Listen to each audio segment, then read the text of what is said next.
የኮቲባ ደግሞ ታምረ ማርያም የሚባለው እዚህ ላይ ነው ያለው። ኢየሱስ ሰውን ወደ ዝንጀሮነት ለወጠ። ረግሞ በግብፅ አገር ረግሞ ወደ ዝንጀሮነት ለወጠ። ቤተሰቡን በሙሉ ወደ ዝንጀሮ፣ ወደ ከርከሮ፣ ወደ ጉሬዛነት ቀይሮ ከዛስ ማርያም በነዛ ወደ ጉሬዛና ወደ ከርከሮ በተቀየሩ ሰዎች ቤት ውስጥ ገብታ ኖረች ይላል። ጥያቄ ምንድነው? ክርስቶስ ከጥምቀት በኋላ ተአምራትን እንዳደረገ እንጂ በሕፃንነቱ ተአምራትን እንዳላደረገ ይናገራል። በቤተክርስቲያን አባቶችም ደግሞ ከሕፃንነቱ ጥያቄ ለምን አታደምጠውም?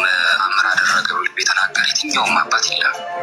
የተአምር መጽሐፍ ግን ከሕፃንነቱ ጀምሮ ተአምራትን አድርጓል ይላልና የቅዱስ ዮሐንስ አፈወርቅ ትርጓሜ ነው የምትቀበለው ወይስ ይህ ተአምር ላይ የሰፈረውን ተአምር ነው የምትቀበለው? የትኛው ነው ትክክል? ገድል ይሳሳታል ካልከኝ እኮ በነገራችን ላይ ገድል ይሳሳታል ካላት እኔ ኤርሚያስ ጋር ሄዳችሁ ገድላት ሀሳብ እንዳሰጡ ሚኪሻይ ምንድን ነው ያለው? ገድል ይሳሳታል ብላችሁ ካላችሁ እና ኤርሚያስ ጋር ሄዳችሁ ሀሳብ እንዳሰጡ ነው። ኦኬ ሰው ምንድን ነው ስህተቶች በአንድም በሌላም ምክንያት ሊገቡ ይችላል። ኦሪጂናሊ ሲጻፍም ሰው ሊሳሳት ይችላል። በቃ ሰው ናቸው፣ የጻፈው አንድ ሰው ነው። የመጽሐፍ ቅዱስን ለየት የሚያደርገው ኢንስፓይሬሽኑ ለየት ያለ ነው። ኦኬ መንፈስ ቅዱስ ያጸፋቸው ትልቅ የሆነ ኢንስፓይሬሽን ነው። ስለዛ ለየት አድርገን ነው የምናየው ራሱ መጽሐፍ ቅዱስን። እነዚህ መጽሐፍት ላይ ግን በአንድም በሌላም ምክንያት ስህተቶች ሊገኙ ይችላሉ። አይችልም ኢንፋሊብል ናቸው የሚል ካለ ቤተክርስቲያን የትኛው አባት ነው ከመጽሐፍ ቅዱስ ውጭም ኢንፋሊብል ናቸው ብሎ ያስተማረ ብለን እንድንጠይቅ ያለ ብዙ መጽሐፍቶች ውስጣቸው ተገልጦ ሲነበብ የሚናገሩት ነገር አንደኛ ከመጽሐፍ ቅዱስ ጋር አይስማሙም፣ ከእግዚአብሔር ቃል እውነት ጋር ይጋጫሉ። ሁለተኛ እርስ በርሳቸው ይጋጫሉ። ሶስተኛ ትውልዱን ከእግዚአብሔር ጋር ያጋጫሉ። መጽሐፍቶቹ ራሳቸው እርስ በርስ ይጋጫሉ፣ አይስማሙም ማለት ነው። ሁለተኛ ከእግዚአብሔር ቃል ጋርም አይስማሙም። እርስ በርስም አይስማሙ፣ ከእግዚአብሔር ቃል ጋርም አይስማሙም። በሶስተኛ ደረጃ ራሱ ትውልዱን ከእግዚአብሔር ሐሳብ ጋር አጋጭተውታል። ስለዚህ እኔ እንደዚህ በማድረጋቸው ይበል የሚያሰኝ ነው። ይበል የሚያሰኝ ነው። ይደግ ይመንድግ ይባላል። አንዳንድ ነገር ስታዩ ይሄ ነገር ይደግ ይመንድግ ተብሎ ይባላል እና ይሄ በጣም እሺ WG የተባልከው ቅጣቱ አንተ ላይ ሊያርፍብህ ነው ድጋሚ። ኦኬ እና ራሳቸው ናቸው እያላገጡ ያሉት። ልብ በሉ። ለጌታ ክብር ይሁን። እንዲህ አይነት ዘመን በማየቴ ጌታን እጅግ አድርጌ አመሰግናለሁ። እግዚአብሔርን እጅግ አድርጌ አመሰግናለሁ። እግዚአብሔርን እጅግ አድርጌ አመሰግናለሁ። ለምን በእነዚህ መጽሐፍቶች ላይ እራቸው ማላገጥ ከቻሉ ቀጥሎ ምን ይሆናል ማለት ነው? የመጽሐፍ ቅዱስን እውነት ወደ መማር ይመጣሉ ማለት ነው። መጽሐፍ ቅዱስን ወደዱም ጠሉም እንደ ኮሶ እያንገፈገፈው አንስቶ ያነባል። እልሁን ትተውት ወደ እግዚአብሔር ቃል እውነት ሲመለሱ መጽሐፍ ቅዱስን አንስተው ሲያነቡ እውነት ፍንትው ብሎ ደምቆ ተጽፎ ያገኙታል። ያኔ ለካ ጴንጤዎቹ ይሄን ነበር እንደሚነግሩን የነበረው። ምን ሆኜ ነው ግን እንደዛ ስሰድባቸው የነበረ? እንዳለ እኮ ጴንጤዎቹ የሚናገሩት ይኸው እዚህ መጽሐፍ ቅዱስ ላይ ለካ አለ ብለው እንዲሉ የተኛ ሰው ከእንቅልፉ ሲነቃ ዙሪያ ገባውን አይቶ በስጋ ዓይኑ ያየውን ነገር ልክ እንደሚያረጋግጥ መጽሐፍ ቅዱስንም ሲያነቡ በስጋ ዓይናቸው ሲያነቡ እኛ አሁን እያልን ያለነው ከዚህ በፊትም ያሉ አባቶቻችንና እናቶቻችን ወንጌላውያን አማኞች የምንሰብከው የእግዚአብሔር ልጅ የዳዊት ልጅ ኢየሱስ ክርስቶስ እንዴት እንደሚያድን አምላክነቱ፣ ሰውነቱ፣ ሰውን መውደዱ፣ የምህረቱን ብዛት፣ የቸርነቱን ብዛት፣ የፍቅሩን ብዛት በመጽሐፍ ቅዱስ ላይ ትህትናው ደምቆ የተጻፈውን እኛ ለዘመናት ስንሰብከው የነበረውን እውነት እዛ ጋር ያገኙታል ማለት ነው።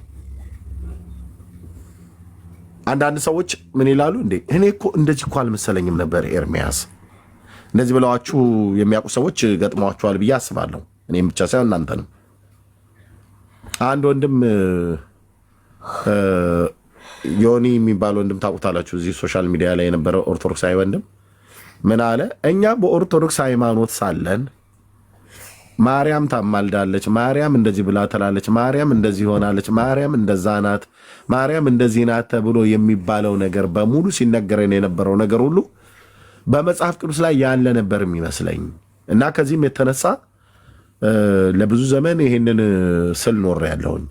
በኋላ ግን መጽሐፍ ቅዱስ ወደ ማንበብ ስመጣ አለ በሙሉ ማርያም እንደዚህና እንደዛ ናት ተብሎ በኦርቶዶክስ ቤተክርስቲያን የተነገረን ነገርና የተሰበከን ስንማረው የነበረው ነገር ሁሉ በሙሉ መጽሐፍ ቅዱስን ሳነብ ያ ነገር የተነገረ ነገር በሙሉ ለኢየሱስ ክርስቶስ ተጽፎ ተገኛለ። ፋክት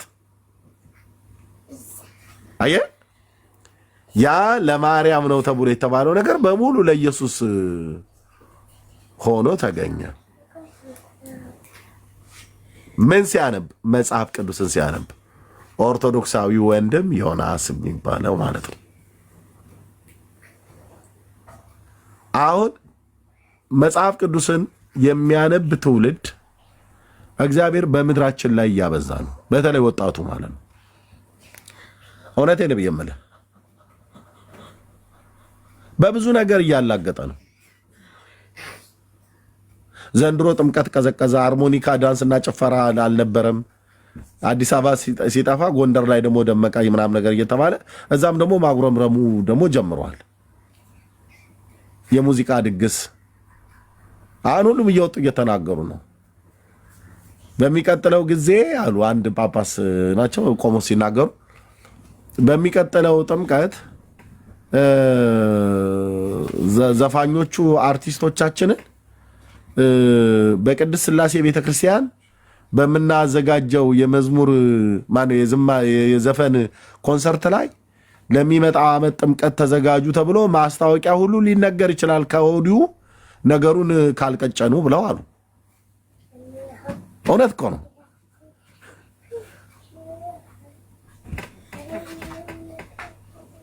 በእርግጥ አርቲስቶቹ የሚመጡት ሥላሴ ሊቀበሩ ነው። እዛ ሊቀበሩ ይመጣሉ።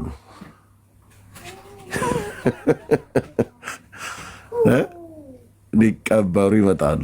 ወንድምዬ ሂድና ከሚስት ጋር ዲቤት ግባ በለው እንጂ ምን ዲቤት ግባ ትለኛለህ? ሂድና ከሚስት ጋር ዲቤት ግባ በለው። ግጠም ሚስትህን በለው። ከእሷ ጋር ክርክር ሳሎን ላይ ቁጭ ብሎ ቤተሰቦቿን ሰብስቦ ቤተሰቦቹን ሰብስቦ መጨቃጨቅ ይችላል።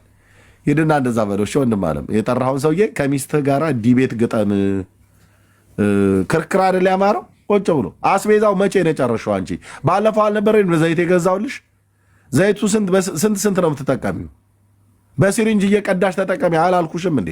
አላልከኝም? ለዛ ነው ቶሎ የጨረስኩት እያሉ እዛው ዲቤት ይግጠሙ። ኦኬ እዚህ ዲቤትና ዲቤት አትበለኝ እና ግጠም ይላል እንዴ? ያው እኮ አንዱ እኮ ተገጥሞ ስንት እስካሁን ድረስ እየተሰቃያችሁ ነው፣ እያቃሰታችሁ ማለት ነው። የደረሰባችሁ ምት የማታገግሙት ቁስለኛ ነው የበዛበት ማለት ነው። እና ከፈለገ በኋላ እንኳን እናንተ ዲቤት እንትን አትሉም እንዴ? በየስርቻው እየመጣ ዲቤት ትላለህ እንዴ? ኦኬ ኤኒዌይ ስለዚህ ምንድን ነው ትውልዱ አሁን ነቅቷል። አይታችኋቸው ከሆነ ሁሉም ሰው መጥቶ ገና መንፈሳዊ ነገር ስለ ነገረ ድህነት ልናወራ ስንፈልግ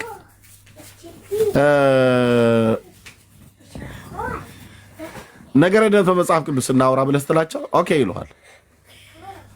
ንጉሥ ስትላቸው ይገባሉ። በመጽሐፍ ቅዱስ ብቻ ወጥረህ ስትይዛቸው አይ እኛ እኮ በመጽሐፍ ቅዱስ ብቻ አንልም ይሉሃል። ኦኬ መጽሐፍ ቅዱስ ብቻ አትሉም? አዎ እናውቃለን።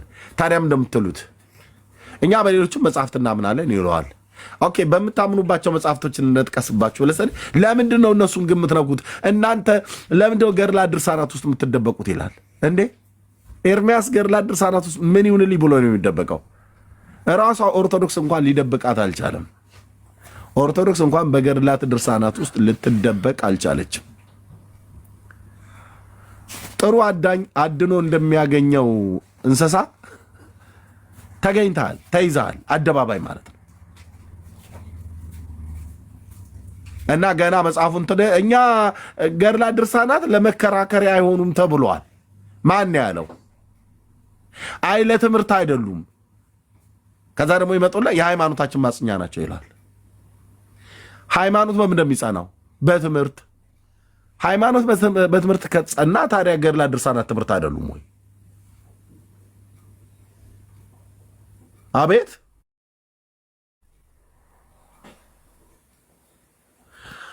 ገድላት ድርሳናት የሃይማኖት ማጽኛ ናቸው ብለው ካሉ በኋላ ሃይማኖታችሁ በምን ይጸናል ብለህ ስትላቸው በትምህርት። ታዲያ ገድላት ድርሳናት ትምህርት ናቸው? አዎ አዎ።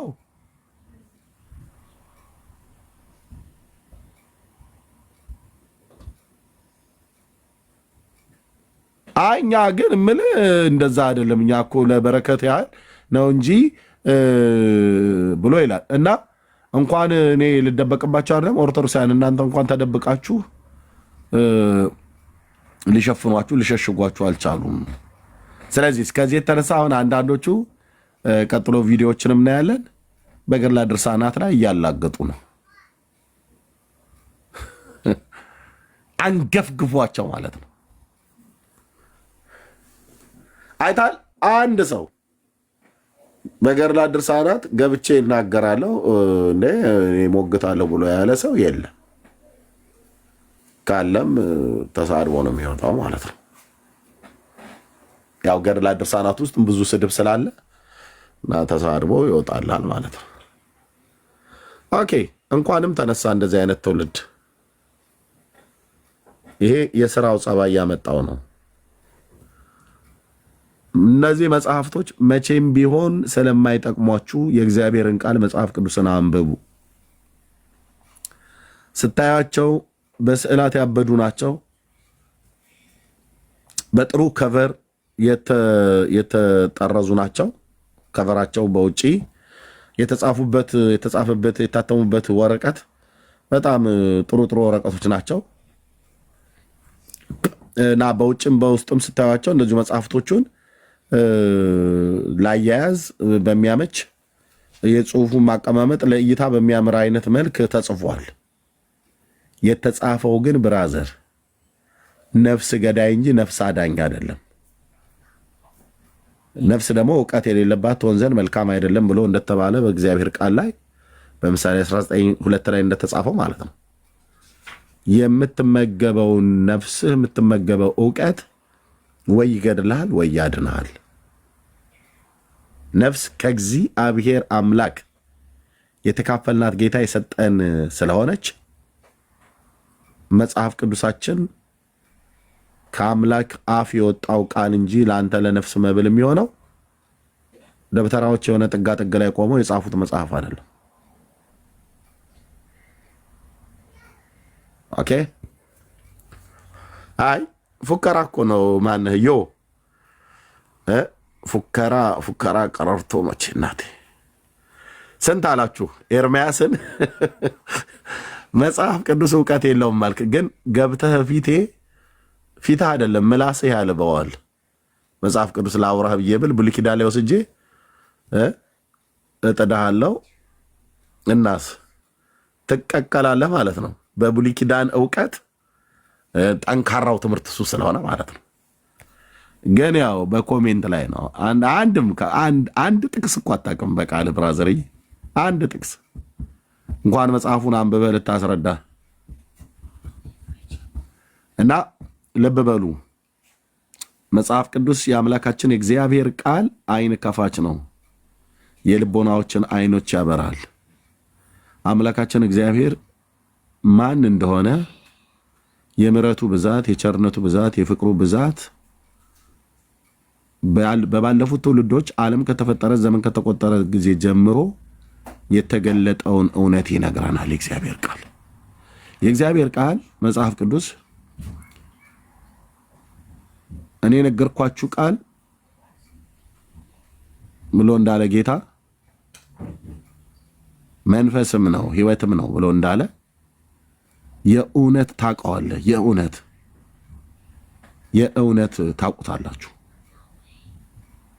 የእውነት ታውቁታላችሁ። ስለዚህ በራሳቸው መጽሐፍት ላይ ራሳቸው ናቸው እያላገጡ ያሉት።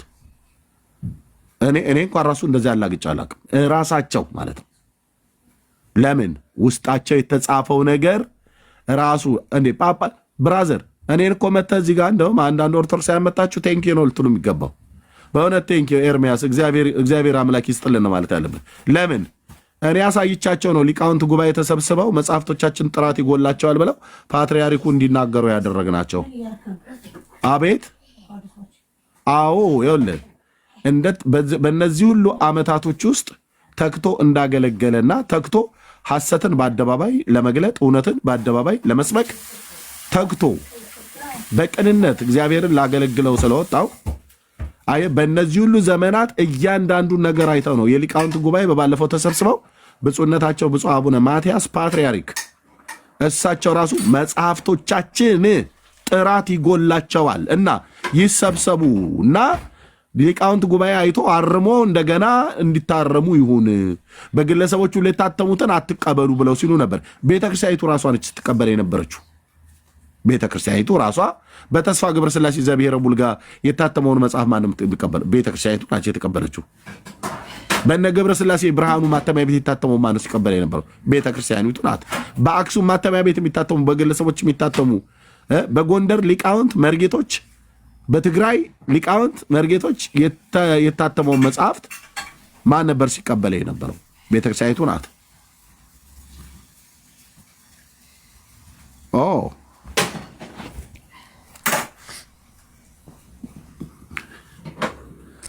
ለዚህ ነው አየህ አሁን ትውልዱ የተጠየቀውን ጥያቄ መመለስ ሲከብደው አንደኛ እኔን ይመጣና ይሰድበኛል። መጽሐፍቶቹ ላይ ሲጠይቅ ደግሞ ራሱ መጽሐፍቶቹ ላይ ማላገጥ ጀመረ። መጽሐፍቶቹን ከማላገጥ በፊት መጽሐፍቶቹን በደንብ እወቅ። አንድ ነገር ካወቅክ በኋላ ነው በእውቀትም ደረጃ እንኳን ውሸት መሆኑን የምታውቀው። ላላግጥባቸው ብዬ ካልኩ እኔ ነኝ የማላግጠው በመጽሐፍቶቹ። ለምን እንዳነበበ ሰው እጄ ላይ ያለ እያንዳንዱ እኔ ያለ መረጃ አልንቀሳቀስም ብራዘር፣ ያለ መረጃ አልንቀሳቀስ። ያለሁበት ሀገር የህግ ሀገር ነው። አየህ ምን ከምን የምትናገረውን ነገር ሁሉ በመረጃ ላይ የተደገፈ ነገር ካልሆነ በስተቀር ለህሊናም በህግም ያስጠይቃል። ለዚህ እያንዳንዱ ቪዲዮ ቢባል እያንዳንዷን ይዤ መጽሐፍት ቢባል እያንዳንዷን ይዤ ምንም አይነት ጥያቄ ቢመጣ ይኸው እያሳያለሁ። ይኸው ይህንን መናገር ነውር ነው፣ ይህንን መናገር ኃጢአት ነው፣ ይህንን መናገር ወንጀል ነው ወይ ማለት ነው። ለዚህ ነው አየህ፣ አንደኛ እግዚአብሔርን ፍራ፣ ሁለተኛስ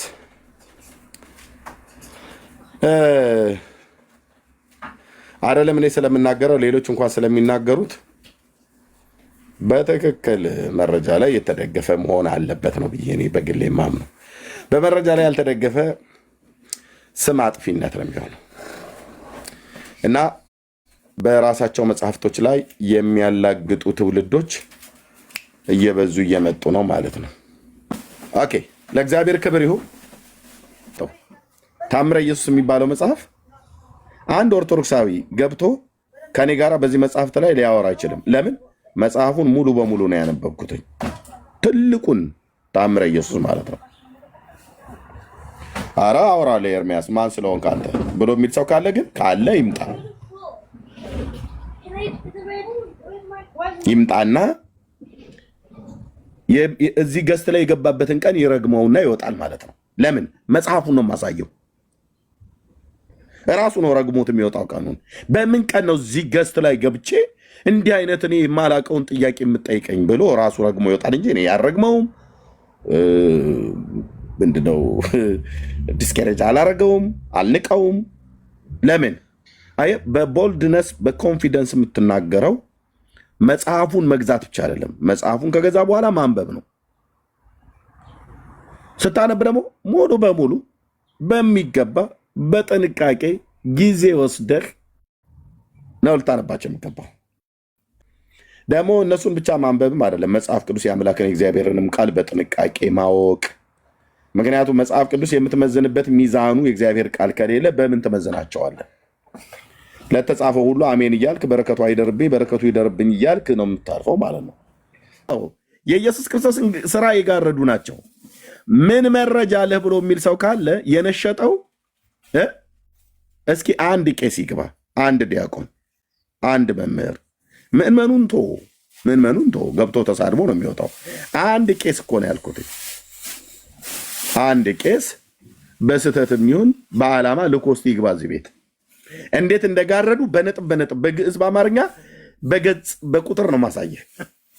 ለምን እኔ እዚህ ጋር መጥቼ ጉራይን እየቸረቸርኩ እንዳይመስል ብራዘርዬ።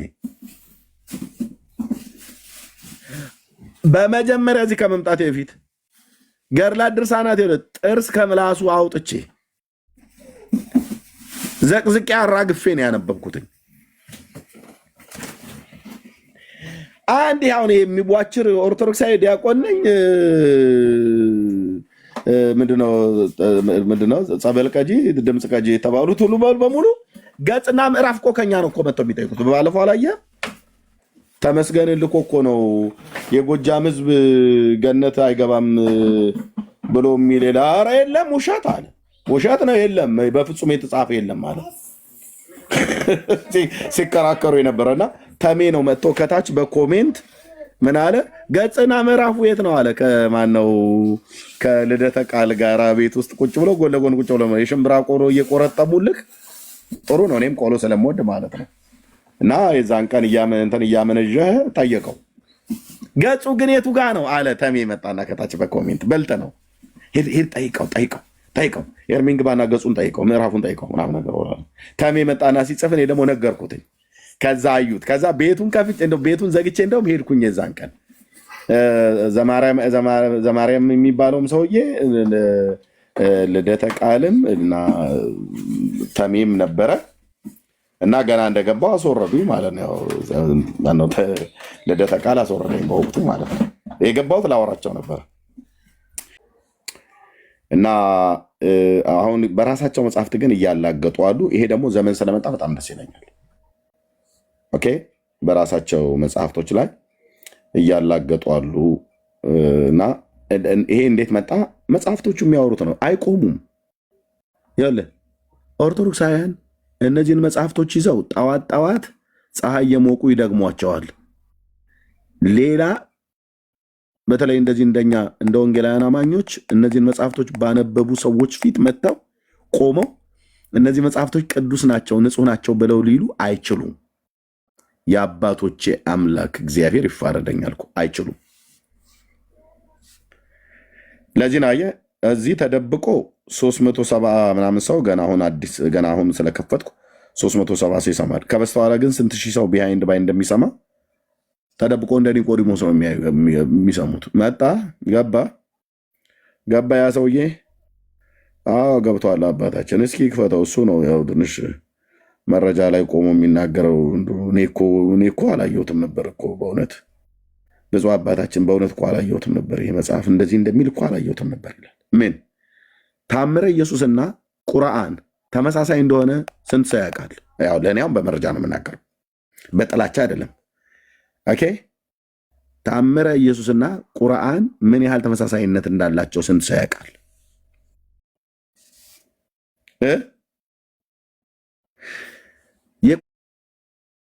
የቁርአን ጸሐፊዎች ናቸው ከታምረ ኢየሱስ የወሰዱት ወይስ የታምረ ኢየሱስ ጸሐፊዎች ናቸው ከቁርአን የኮረጁት? ኤርሚያስ በቤተሰብ መካከል ጣልቃ አትግባ ከተባልኩ ተዋዋለሁ። ግን ማን ነው ከማን የወሰደው?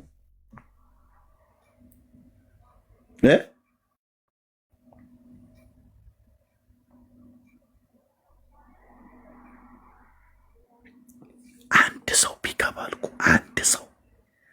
አንድ ሰው ዝር ጭጭ ምጭጭ ብለህ እጅህን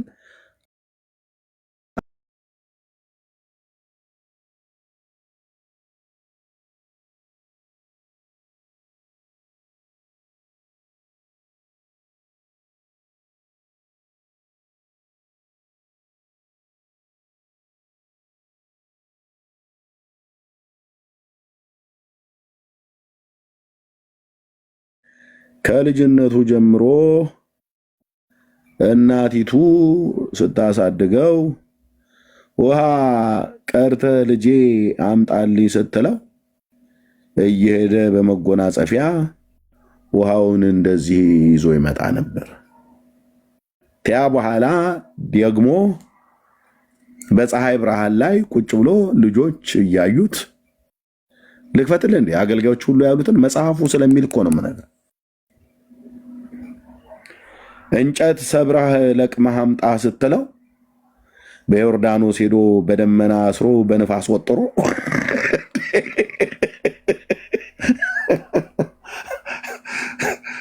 አመጣ።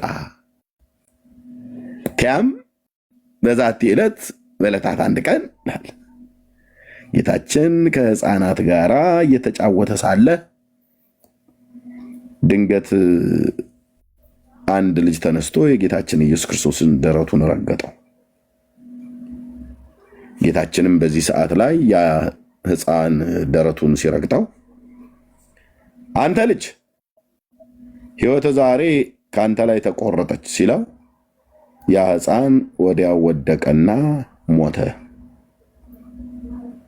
ኢየሱስ ገደለው ማለት ነው። የአምስት ዓመት ልጅ በነበረ ሰዓት ላይ እና ተአምሪሁ ለእግዚእነ ወመድኃኒነ ኢየሱስ ክርስቶስ ብሎ ነው የሚጀምርልን። ጌታችን መድኃኒታችን ኢየሱስ ክርስቶስ ያደረገው ታምር ብለው ማለት ነው። እና የ5 ዓመት ልጅ በነበረ ሰዓት ላይ ልጅ ገሏል። ኢየሱስ? አዎ። ምን አይነት ልጅ ነው የገደለው? ሕፃን ልጅ ከእሱ ጋር የሚጫወት አፈር እያቦኩ ሲጫወቱ አፈሩን እያላመ ውሃውን እያጣመ ምናም ነገር ይልሃል። ቆንጅዬ እኮ ተረታም ትውልድ አንተ፣ ተረታም ትውልድ እኮ አልኩ። ውሃውን እያላመ አፈሩን እያጣመ ትለኛለህ እንዴ? አዎና አቦካና በሚያቦካ ሰዓት ላይ ውሃውን እያቦካ በዮርዳኖስ ሄዶ አሸዋውን ለብቻ ነጥሎ ጭቃውን እንትን አለውና ከዛ ከጭቃው ወፎች ሰራ። ኢየሱስ ከሰማያት ወርዶ ወፍ ሊሰራ መጣ ብላ የምትል ቤተክርስቲያን ማለት ነው። ይታይ ዓላማው ሜሽኑ ምን ነበረ? ወፍ ሊሰራ ነው ኢየሱስ የመጣው። ከሰማያት የወረደበት ወፍ ሊሰራ። ዘፍጥረት መጽሐፍት ላይ የፈጠራቸው አዕዋፍት ፍጥረታት በሰማይ የሚበሩ እነሱ አንሰው ወፍ ሊፈጥር ማለት እና ጭቃው እንደዚህ እያቦካ ወፎች ሰራ እና ከሰራቸው በኋላ ሲልባቸው ከዛ የእግዚአብሔር ልጅ የተመሰገነ ነው እያሉ እየበረሩ ወደ ምድር ዳርቻዎቿ ሁሉ ሄዱ። ወፎቹ ናቸው የእግዚአብሔር ልጅ የተመሰገነ ነው እያሉ ሄዱት። እፍ አለባቸው የምትለዋን ቃል ያዝልኝ። እቺው ቃል ቁርአን ላይ ሱረቱ አልኢምራን ነው፣ ሱረቱ አልበቅራ ላይ ቃል በቃል ተጽፏል። የመረይም ልጅ አልመሲሳ ከጭቃ ወፎችን ሰርቶ ወፎቹ ላይ ነፋባቸው፣ ከዛ በረሩ ብሎ የሚላለ ቁርአን ላይ እንዳለ እንደወረደ ማለት ነው።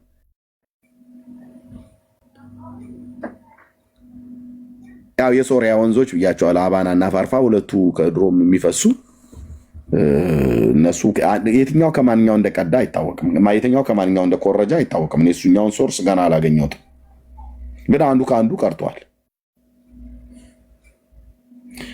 አሁን እኔ እነዚህ ወፎች ላይ ጥያቄ አለኝ። ከጭቃ ወፍ ሰርቶ እፍ አለባቸው ነው አደል ያሉን? ኦሆ የእግዚአብሔር ልጅ እፍ ካለ ሐዋርያቱ ላይ የእግዚአብሔር ልጅ ኢየሱስ እፍ ሲልባቸው መንፈስ ቅዱስ ተቀበሉ ይላል። እነዚህ ጌታችን ከጭቃ የሰራቸው ወፎች እፍ ሲልባቸው መንፈስ ቅዱስን ተቀብለዋል ማለት ነው። እነ ጴጥሮስ ላይ መንፈስ ቅዱስ እፍ አለባቸውና መንፈስ ቅዱስን ተቀበሉ ይላል። የጌታ እፍ ማለት ብራዘር ዝም ብለህ እኔ እፍ እንደምለው አይደለም።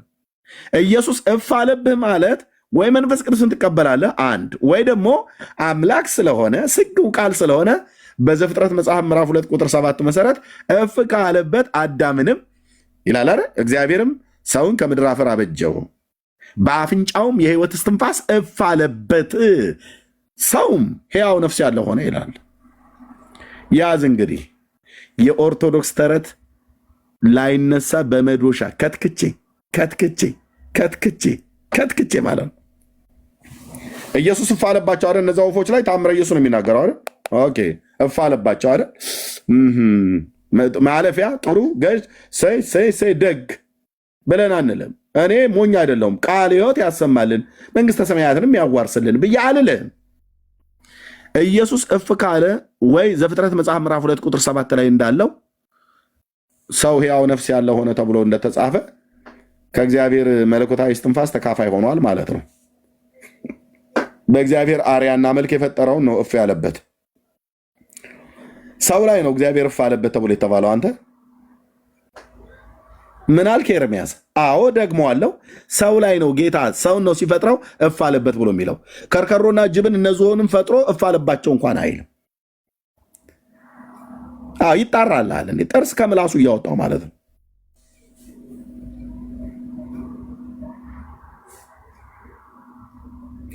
ኢየሱስ እፍ አለብህ ማለት ዘፍጥረት መጽሐፍ ምዕራፍ 2 ቁጥር 7 ሕያው ነፍስ ሆነ ያለው ሆነ ትካፈላለህ። አንድ ወይ ደግሞ ኢየሱስ እፍ አለብህ ማለት በዮሐንስ ወንጌል መጽሐፍ ላይ እፍ ሲልባቸው መንፈስ ቅዱስን ተቀበሉ ብሎ ይላል። ስለዚህ እነዚህ ወፎች ኢየሱስ እፍ ስላለባቸው እንደ ሰው ዘላለማዊነትን እንደ ሰው እንደ ሐዋርያቱ ደግሞ መንፈስ ቅዱስን ተቀብለዋል ማለት ነው። ለዚህ ሆነ የጌታ የእግዚአብሔር ልጅ የተመሰገነ ይሁን እያሉ እየበረሩ ሄዱ ብላ ትልላለች ኦርቶዶክስ። ጌታ ይሄንን አድርጓል ብለህ ስትል አላደረገም።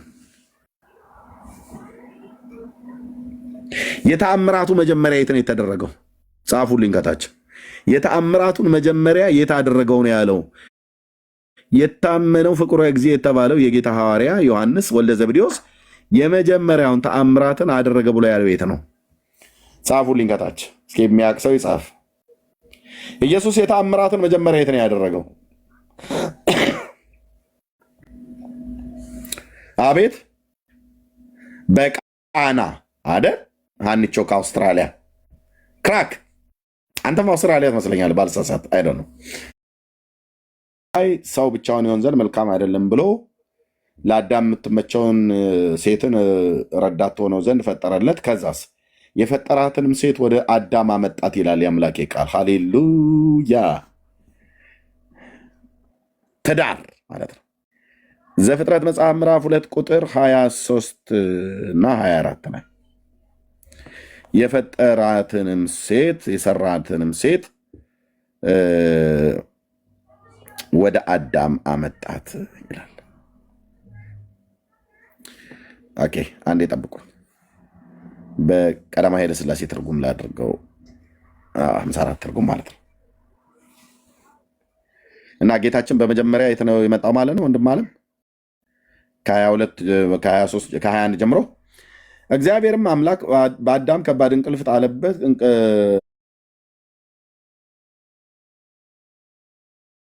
አንቀላፋም። ከጎኑም አንዲት አጥንትን ወስዶ ስፍራውን በስጋ ዘጋው። እግዚአብሔርም አምላክ ከአዳም የወሰዳትን አጥንት ሴት አድርጎ ሰራት፣ ወደ አዳምም አመጣት ይላል። ሃሌሉያ። አየህ፣ ሰርቶ ጫካ ውስጥ ጥሎለት ጫካ ውስጥ ፈልጎ እንደ ድኩላ አድነህ አግኛት አይደለም ያለው፣ የሰራትን ወደ አዳም አመጣት ይላል። ቴንኪዩ ሎርድ የኔ አባት። ለዚህ ነው ሚስትን ባልንም እግዚአብሔር ነው የሚሰጠው ለሴቶች፣ ሚስትንም ለወንዶች እግዚአብሔር ነው የሚሰጠው። ለእኔም ሀኒቾን የሰጠኝ ጌታዬ ነው። ቴንኪዩ አባቴ። አዳምን አየና ብቻውን በገነት እግዚአብሔር ካጥንቱ ሔዋንን ሰራለት። ቃል ኪዳን ሲፈጸም በቀደመው ስፍራ እግዚአብሔር ነበረ ምስክር ሊጠራ፣ የመሰረት ድንጋይ የቃል ኪዳን መስራች አማኑኤል የመሰረት ትዳር ክቡር ነው እያልኩ ነው። ጋብቻ ክቡር ነው። አመንዝሮች እግዚአብሔር ይፈርድባቸዋል፣ ንስሐ ግቡ። እሺ፣ ጋብቻ ክቡር ነው። አንድ ለአንድ ውስጥ ግባ እና እግዚአብሔር የሰራትን ሔዋንን ወደ አዳም አመጣት ይላል። እዚህ ጋር የመሰረተውን ጋብቻ ነው። አየህ፣ በዮሐንስ ወንጌል መጽሐፍ ምዕራፍ 2 ላይ መጥቶ መጀመሪያ አገልግሎት ሲጀምር በገሊላ ቃና በሰርጉ ቤት መጥቶ ጌታዬ፣ ውዴ ኢየሱስ አንተን ነው ያልኩት፣ ከማንም በላይ የመረጥኩ፣ ወድሃለው በሕይወት ዘመኔ፣ አልለይህም ካንተ እኔ ብለን የዘመርንለት ውዴ ኢየሱስ እዛ መጣ። ታምራቱንስ እዛ ጀመረ። ኦርቶዶክስ ታምረ ኢየሱስ ላይ ምን ትላለች? ቅጥፈት፣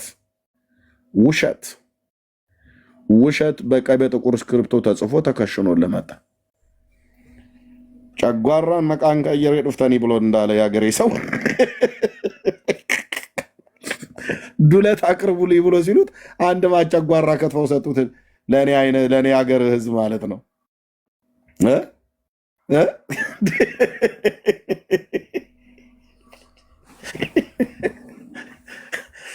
ሆቴል ሄዶ ነው ከገጠር ወጥቶ ማነሽ እስቲ ዱለት ብሎ አለ። ሲመጣ አንድ ማቴ እንትኑ ምንድነው ይሄ አይነ በጎ ራሱ እንኳን በደንብ ያልተላጠ ጨጓራ ከትፎ ብሎ አመጡ። ማነው ዱለት ብሎ አመጡና ጨጓራ መቀየር ዶፍጠኒ ብሎ እንዳለ ማለት ነው። እሺ ኦኬ፣ ኒድ ጌታ ኢየሱስ እዚህ ቁጭ አለልህና ማለት እዛ ገሊላ ቃና ቁጭ ብሎ በሰርጉ ቤት የተደረገውን ታምር ኢየሱስ ይህንን የምልክቶች መጀመሪያ ማለት ነው በገሊላ ቃና አደረገ፣ ክብሩንም ገለጠ፣ ደቀ መዛሙርቱም በእርሱ አመኑ። የመጀመሪያው ተአምር የት ነው የተከናወነው?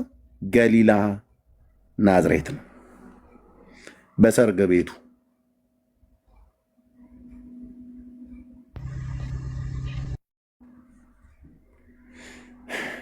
ኦርቶዶክስ የመጀመሪያው ተአምር የት ነው ሆነ ብለህ የምትለው?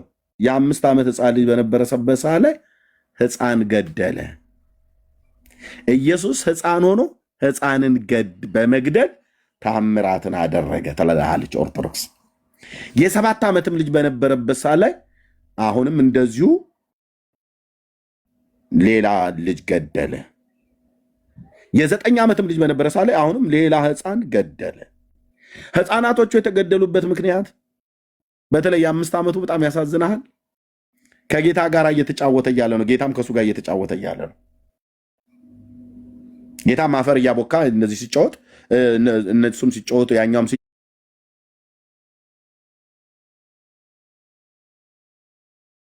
ሲጫወት ያኛው ልጅ መጣና ድንገት የጌታ ኢየሱስ ክርስቶስን ደረቱን ረገጠው ትላለች እና ወዲያውኑ ሕይወት ተቆረጠች ብሎ ረገመው። ከዛስ ልጁ ሞተ። ጌታችን ኢየሱስ ክርስቶስ ያደረገው ታምር ብላን የጻፈችው የልጁ መሞት ምንድን ነው? የጌታን ደረት መርገጥ። ልጁ ያስተውል ነበር ወይ? አያስተውልም። ሕፃን አይደል? አዎ። አይምሮ ያልበሰለ ልጅ ሆኖ እንኳን ከሆነ እና ምን ይሁንልኝ ብሎ ነው ታዲያ ጌታ ኢየሱስ አይምሮ ያልበሰለ ልጅ፣ ክፉ ደጉን መለየት የማይችል ልጅ፣ ጭቃ ከእሱ ጋር አቦክቶ እየተጫወተ ብሎ ያለውን ልጅ ሊገድል እንዴት ይችላል ጌታ? የኢየሱስ ክርስቶስን የመጣበትን ሚሽን ማጥፋት ነው ቤተክርስቲያኒቱ የተያያዘችው። እንዴት? በዮሐንስ ወንጌል መጽሐፍ ምዕራፍ 3 ቁጥር 16 በእርሱ የሚያምን ሁሉ የዘላለም ሕይወት እንዲኖረው እንጂ እንዳይጠፋ እግዚአብሔር አንድያ ልጁን እስኪሰጥ ድረስ ዓለሙን እንዲወደዋል፣ ዓለም በልጁ አምኖ እንዲድን እንጂ በዓለም እንዲፈርድ ወደ ዓለም አላከውም ይላል። እና በሕፃኑ ላይ ታዲያ ለምን ፈረደ? በዓለም እንዲፈርድ ወደ ዓለም አላከውም ብሎ ያለው መጽሐፍን በልጁ ላይ ፈረደበት። ጭቃ የሚያቦካን ሕፃን ልጅ ረግሞ ገደለው ትላለች ኦርቶዶክስ። ታምሪው ለእግዚእነ ኢየሱስ ክርስቶስ ወመድኃኒነ ብልሃ ማለት ነው።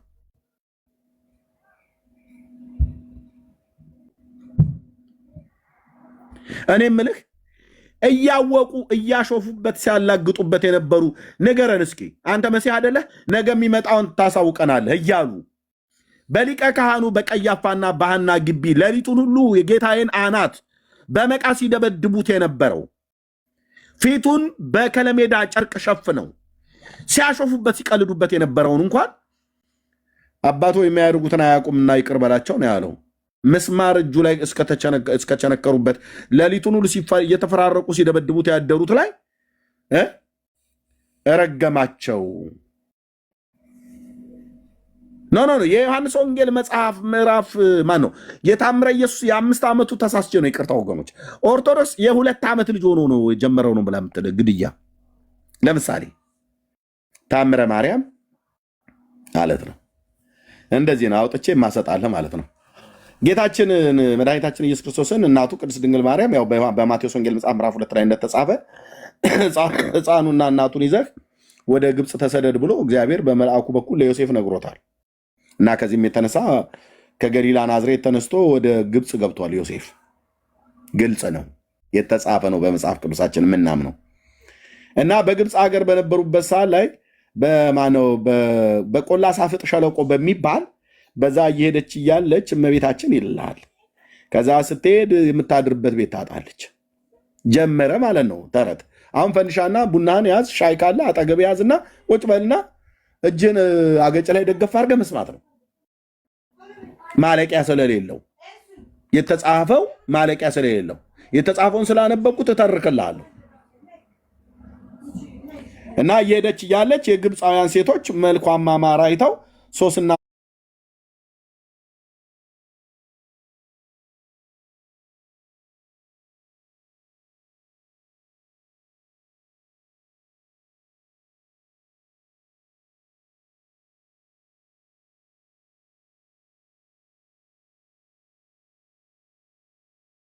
ክርስቶስን ከእጇ ላይ ተቀበለችና የሕፃኑን ኢየሱስ ክርስቶስን ወስዳ ከአፈር ቀላቀለችው፣ ጣለችው ይላል። ይህንን ያደረገችዋ ሴትዮ ወይዘሮ ኮቲባ ትባላለች።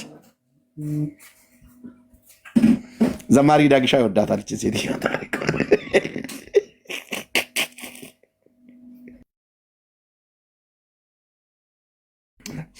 ዳግዬ እንዳይሰማኝ ሼር እንዳታረጉት፣ ትንሽ እረፍት ላይ ነው። እረፍት ያደርግ። ኮቲባ ወስዳ አንስታ ካፈር ቀላቀለችው፣ ጣለችው መሬት ላይ ኢየሱስን ይዛ አፈረጠችው ይላል። ከዛ ኢየሱስ እዛ ሆኖ እያለቀሰ በነበረበት ሰዓት ላይ እመቤታችን ያው የወላጅ እናት አይችልምና አንጀቷ ሲራራ ሲታወክ ልታነሳው ስትል ዮሴፍ ምን አላት ይላል መጽሐፉ ታምረ ማርያም እንደዚህ ተናገር እንደኔ አንብበ መተህ ይሄን ያልኩህ አንድ ቦታ ላይ ባይኖር ቃል ለምድር ለሰማይ እኮ አልኩ። እና አንሳ ልታነሳው በመጣችበት ሰዓት ዮሴፍ አታንሽው እሱ አምላክ አይደል ታምሩን ይግለጥ ብሎ አላት። ከዛ እመቤታችንም የዮሴፍን ምክር ሰምታ ጌታችን እዛ እያለቀሰ ዋይ ዋይ እያለ በወይዘሮ ኮቲባ ተወርውሮ ከማርያም እጅ ላይ ነጥቃ ወረወረችው። ታዲያ ልጇን እንኳን የማትጠብቅ ማርያም እንዴት አንተን ትጠብቀኛለች ብለህ ትላለህ?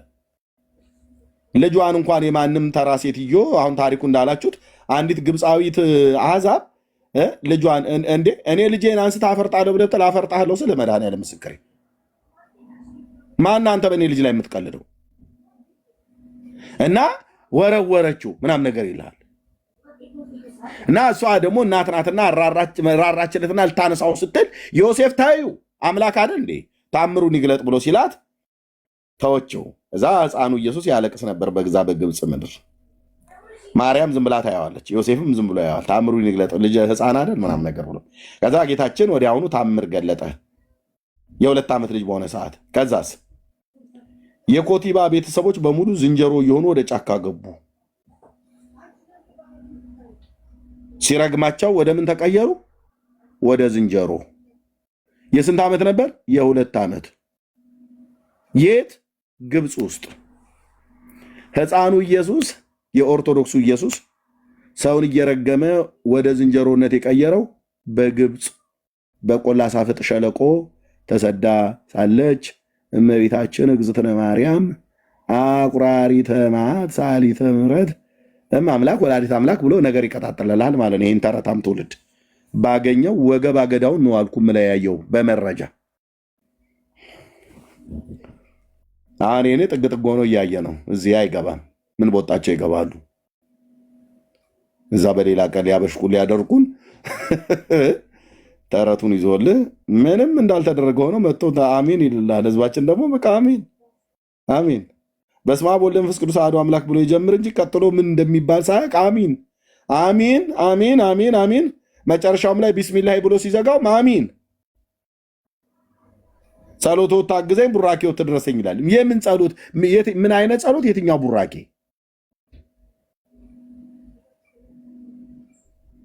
ኮቲባና ቤተሰቦቿን ወደ ዝንጀሮ ቀይሯል ብላችኋል። ታምረ ማርያም ላይ አመጣዋለሁ። መድኃኔ ዓለም ክርስቶስ እኮ ምስክሬ ነው። በአንድ እግሩ ነው የማቆመው አልኩ። በአንድ እግሩ ያውን በመረጃ ውርድ በራስህ እዚህ ቤት ገብተህ ታምረ ማርያምና ታምረ ኢየሱስ ታምር ብለህ የምትላቸው ገድላት ብለህ የምትላቸው ድርሳናት ብለህ የምትላቸው ላይ ላትናገር በጉሮሮ ላይ ትልቅ የስንጥር ነው የምንሰነቅረው ብለህ እንድትል ማለት ነው። ያ ስንጥር የእግዚአብሔር ቃል ወንጌል ይባላል። ገና ስትመጣ በሁለቱ ጉሮሮ በኩል እዚያ በጎኑ በኩል አንዱን ከድርሳንም ኬድ በጎን በኩል ልክልሃለሁ፣ ከድርሳነ ገብርኤል በሌላኛው ጎን በኩል ልክልሃለሁ፣ ከድርሳነ ኪዳነ ምሕረት በአናት በኩል ይገባል። ከሌላውም ደግሞ ከተፈለገ ብቻ በታችም በላይ ከዛስ የለም የምትመልሰው ለምን? ተረት ይዘህ አንተ በጽድቅ ፊት ትቆማለህ እንዴ? ስለዚህ ኢየሱስ የ2 ዓመት ልጅ ሆኖ ነው። ይቅርታ የ5 ዓመት ብያልኩትኝ አዛብቸው ነው። በ5 ዓመቱ ታምረ ኢየሱስ ላይ ልጅ ገሏል። አዎ በ2 ዓመቱ ግን በግብፅ በነበረበት ሰዓት ላይ ወደ ዝንጀሮነት ቀይሯል። የማን አልኳችሁ? የኦርቶዶክሱ ኢየሱስ ማለት ነው።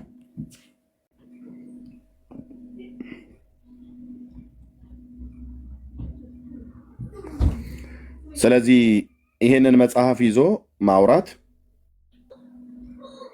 ታምረ ኢየሱስ ማለት ይሄ መጽሐፍ ላይ ማለት ነው። ያ ታሪክ ያለው የኮቲባ ደግሞ ታምረ ማርያም የሚባለው እዚህ ላይ ነው ያለው። ኢየሱስ ሰውን ወደ ዝንጀሮነት ለወጠ። ረግሞ በግብፅ ሀገር ረግሞ ወደ ዝንጀሮነት ለወጠ።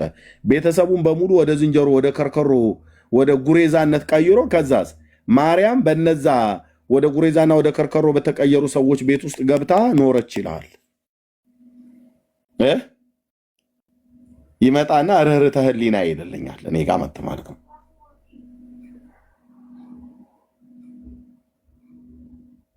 በ5 ዓመቱ በ7 ዓመቱ ኢየሱስ ሕፃንን ገደለ ተብሎ የተባለው እዚህ መጽሐፍ ላይ ነው። ኢየሱስ በ2 ዓመቱ ሰውን ወደ ዝንጀሮ የለወጠው ታምረ ማርያም ላይ ነው። ይህንን ከመጣበት ሚሽን ጋስቲ መጥቶ ማን ነው የሚያስማማልኝ? ኦርቶዶክሳዊ ኢየሱስ ወደዚህ ዓለም የመጣው ምን ሊያደርግ ነው? እንኳን አይደለም በ2 ዓመት ያቺ ሴትዮ ዛ በግብፅ አውራጃ ላይ ያገኘችው ተብሎ የተባለው አይደለም። አውቀው እንኳን የሰቀሉትን ሚሁን ሳያውቁ የሰቀሉትን የሚያደርጉትን አያውቁምና ይቅር በላቸው ብሎ ያለ ጌታ እንዴት እንደዚህ አይነት ነገር ሊያደርግ ቻለ ብለን እንጠይቃለን። አየህ፣ የጌታዬን ታሪክ ልታበላሽ ስትፈልግ እንደዚህ መንገድህ ላይ እንቆማለን። መሀል ላይ ደግሞ ያላችሁ ሰዎች አላችሁ። ጥያቄ ምንድን ነው? ክርስቶስ ከጥምቀት በኋላ ታምራትን እንዳደረገ እንጂ በሕፃንነቱ ታምራትን እንዳላደረገ ይናገራል። በቤተክርስቲያን አባቶችም ደግሞ ከሕፃንነት ጥያቄ ለምን አታደምጠውም? ታምር አደረገ ብሎ የተናገረ የትኛውም አባት የለም። የታምር መጽሐፍ ግን ከሕፃንነቱ ጀምሮ ታምራትን አድርጓል ይላልና የቅዱስ ዮሐንስ አፈወርቅ ትርጓሜ ነው የምትቀበለው ወይስ ይህ ታምር ላይ የሰፈረውን ታምር ነው የምትቀበለው? የትኛው ነው ትክክል? ከሁለቱ ሀሳብ ጥያቄ ነው። አሁን ጥያቄውን የመመለስ አቅም ስለሌለ ቀጣዩ ጥያቄ ምንድነው? ማቀርብ አንተ ስርዓት ተፋውራና አታውራ። አንተ ስርዓት ተፋውራና ናቸው ሰው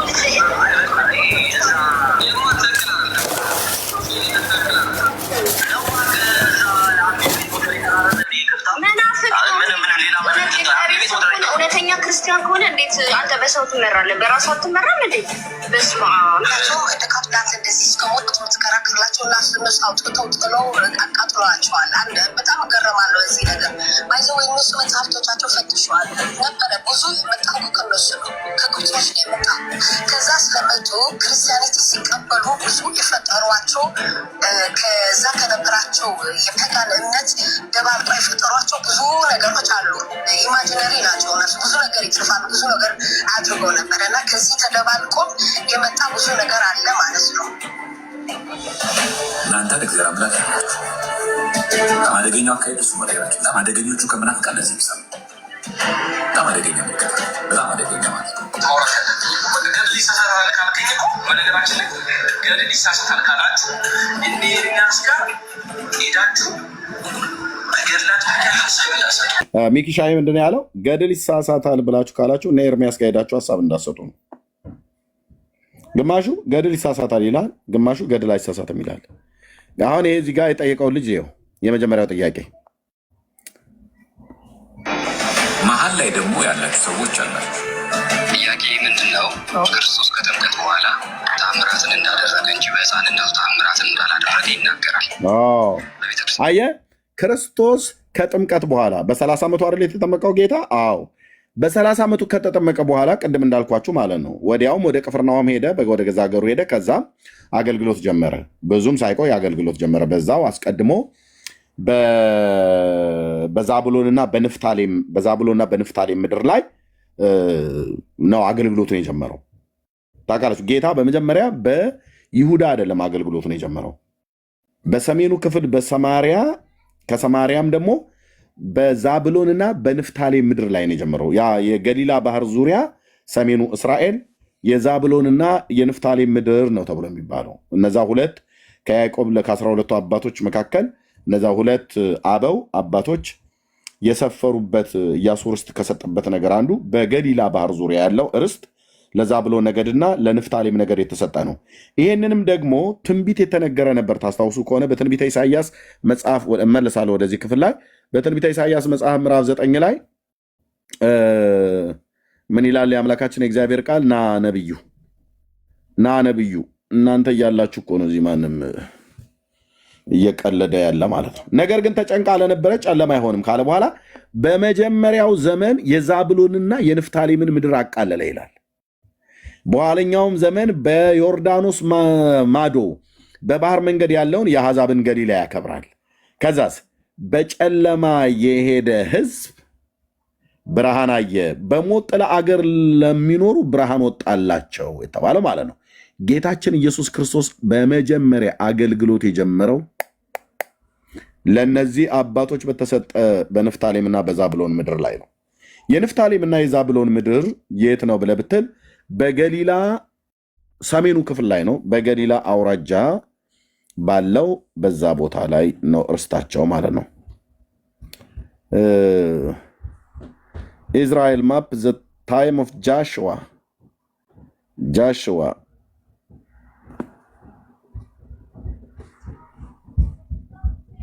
ይኸውላችሁ ዘ ታይም ኦፍ ጃሽዋ እዚህ ጋር ይታያቸዋል ወንድሞቼ ናቶቼ። አሼር ማለት አሴር ማለት ነው። ለሱ ነገድ ርስት የተሰጠው ይሄ አኮ የሚባለው ቦታ ዛሬም አለ። እዚህ ጋር የቀርሜሎስ ተራራ ነው። የሃይፋ ከተማ እዚህ አለ። ይሄ ሰሜኑ ክፍል ላይ ያለ ነው። አኮ የተባለው አሼር ለነገደ አሴር የተሰጠ ቦታ ነው። ይሄኛው እዚህ ጋር ንፍታሌም የሚባለው ይታያቸዋል እና ዛብሎን እና ንፍታሌም ብሎ ያለው በገሊላ ባህር ሰሜኑ ክፍል ላይ ጌታ የተወለደበትም በእነዚሁ ለነዚሁ የዛብሎን ርስት በተሰጠው ላይ ነው።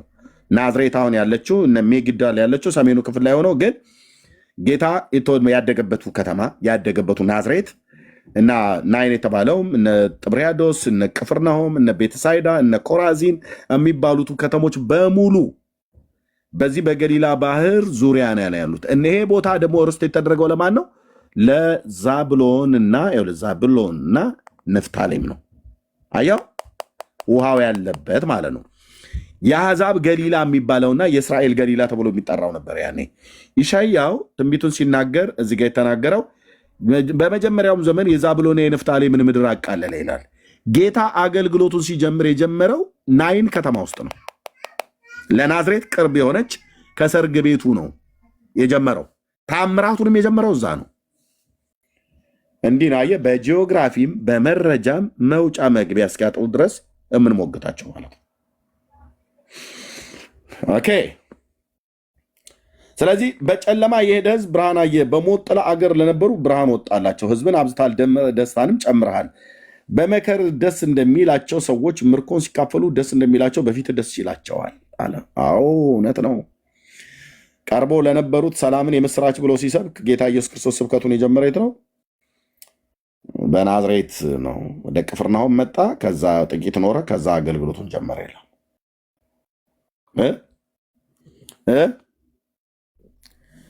አቤት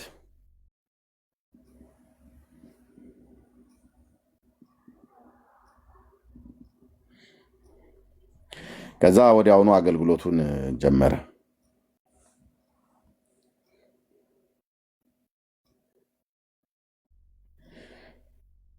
ጌታ አገልግሎቱን ሲጀምር እድሜው 30 ዓመት ነበረ እና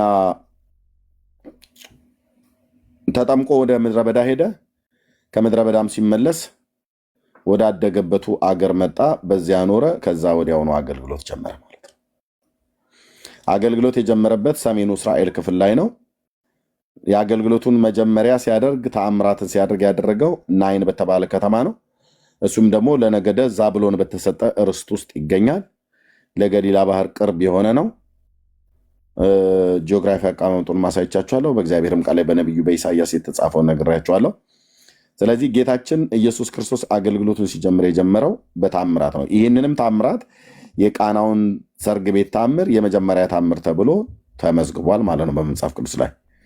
ስለዚህ የመጀመሪያው ታምር ብለው ሐዋርያቱ የተናገሩትን እንያዝ ወይስ ኦርቶዶክስ በሕፃንነቱ ወራት ግብፅ ሀገር ሄዶ በዛ በነበረበት ሰዓት ላይ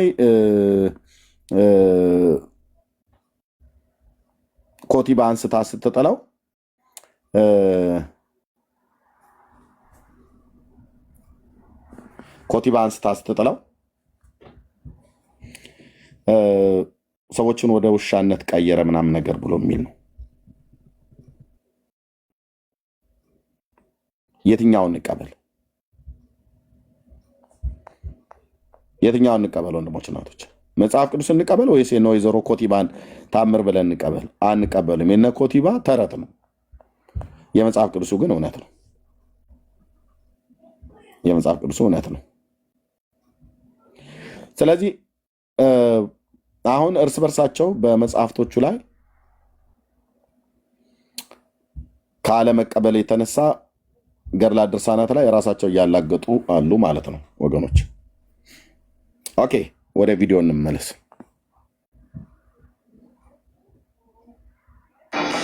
መሀል ላይ ደግሞ ያላችሁ ሰዎች አላችሁ። ጥያቄ ምንድን ነው? ክርስቶስ ከጥምቀት በኋላ ታምራትን እንዳደረገ እንጂ በሕፃንነቱ ታምራትን እንዳላደረገ ይናገራል። በቤተክርስቲያን አባቶችም ደግሞ ከሕፃንነቱ ጥያቄ ለምን አታደምጠውም? ታምር አደረገ ብሎ የተናገረ የትኛውም አባት የለም። የታምር መጽሐፍ ግን ከሕፃንነቱ ጀምሮ ታምራትን አድርጓል ይላልና የቅዱስ ዮሐንስ አፈወርቅ ተርጓሚ ነው የምትቀበለው ወይስ ይህ ታምር ላይ የሰፈረውን ታምር ነው የምትቀበለው? የትኛው ነው ትክክል? ከሁለቱ ሀሳብ ጥያቄ ነው። አሁን ጥያቄውን የመመለስ አቅም ስለሌለ ቀጣዩ ጥያቄ ምንድነው? ማቀሩ ያላችሁ አደገኛ የሆነ ጥያቄ ጠይቃቸው። እራሱ ኦርቶዶክሳዊ ወንድም ነው። አስወጡት፣ ነቅለው አስወጡት ወዲያውኑ። ምንድነው የጠይቃቸው? ጌታችን ኢየሱስ ክርስቶስ ከተጠመቀ በኋላ ወደ ገሊላ ናዝሬት ተመልሶ ወደ ምድረ በዳ ሄደ። ከዛ ወጥቶ በቅፍርናሆም ጥቂት ቆየ፣ ወዳደገበቱ መጣ፣ እዛ ጥቂት ቆየ። አገልግሎቱን ሲጀምር ናይን በምትባል ከተማ ውስጥ ነው የመጀመሪያውን ታምር ያደረገው። እና ምን አለ? ከቤተ ክርስቲያን አባቶችም ይሁን ከመጽሐፍ ቅዱስ ላይ ጌታችን ኢየሱስ ክርስቶስ ከመጠመቁ በፊት ታምራትን አደረገ ተብሎ የተጻፈበት ክፍል የለም። ካለ አምጡ። ከአባቶች እንኳን እነ ዮሐንስ አፈወርቅ እንኳን ይህንን አላሉም ብሎ ጠይቃቸው። ኦርቶዶክሳዊ ሰው ነው። ያኔ ሰሙም፣ እዚህ ያለ ሰሙም፣ መረጃ አምጣ ነው። ከዛ ተንጫጩ፣ ያስወረዱት ማለት ነው። ልብ በል። ዮሐንስ አፈወርቅ ተርጓሚ ነው የምትቀበለው ወይስ ይህ ታምር የሰፈረውን ተአምር ነው ልትቀበል? የትኛው ነው ትክክል? ከሁለቱ ሀሳብ ጥያቄ ነው። አሁን ጥያቄውን የመመለስ አቅም ስለሌለ ቀጣዩ ጥያቄ ምንድነው ማቅረብ? አንተ ስርዓት ተፋውራና አታውራ። አንተ ስርዓት ተፋውራና ደደቦች ናቸው። እግዚአብሔር ለሰው ልጅ በቃ ለአሁን ደደቦች ናቸው፣ ስርዓት የላቸው ምናምን ነገር ብሎ ወደሚል ስድብ ገቡ። ለምን? ይህን ጥያቄ በእውነት የአባቶች አምላክ ምስክር ነው። ልጁ ትክክለኛ ጥያቄ ጠይቃቸው። አንድ ኦርቶዶክስ ይህን ጥያቄ አይመልስም። ኢየሱስ ታምራቱን ያደረገው በገሊላ ቃና በሰርግ ቤት ሳለ ነው። ኮቲባን ረግሞ ወደ ዝንጀሮ ቀየረ። በ5 ዓመቱ ሕፃንን ሕይወት ተቆርጠች ብሎ ረግሞ ገደለው ምናምን ነገር ብሎ የሚባል የእርግማንና የግድያ ተአምር ተብሎ የተጻፈው በኢትዮጵያ ኦርቶዶክስ ታሪክሳን የተጻፈው ተአምረ ኢየሱስ የሚባል እውነት ልንገራችሁ የመጽሐፍ ቅዱስን አምላካችን መድኃኒታችን ኢየሱስ ክርስቶስን ክብሩን፣ ልዕልናውን፣ ታላቅነቱን፣ ትህትናውን የሚያሳይ ሳይሆን ታሪኩን ለማጠልሸት ሆን ብሎ የተጻፈ መጽሐፍ ነው። ለዚህ ነው በሙሉ ተንጫጩበት። ከዛ አባረሩት ማለት ነው፣ አስወጡት።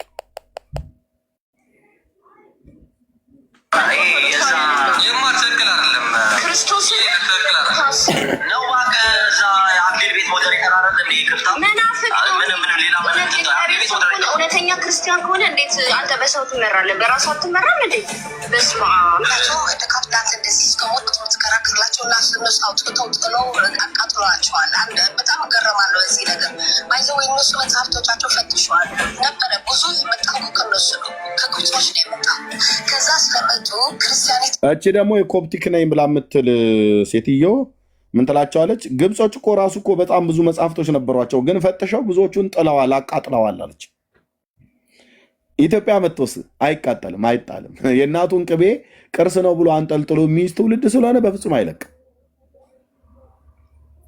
በ12 ዙሁል የሚባል ጣዖት ነበር የሚመለክ የነበረው። በ12 ሚካኤል ነው ብለው ሰየሙላቸው።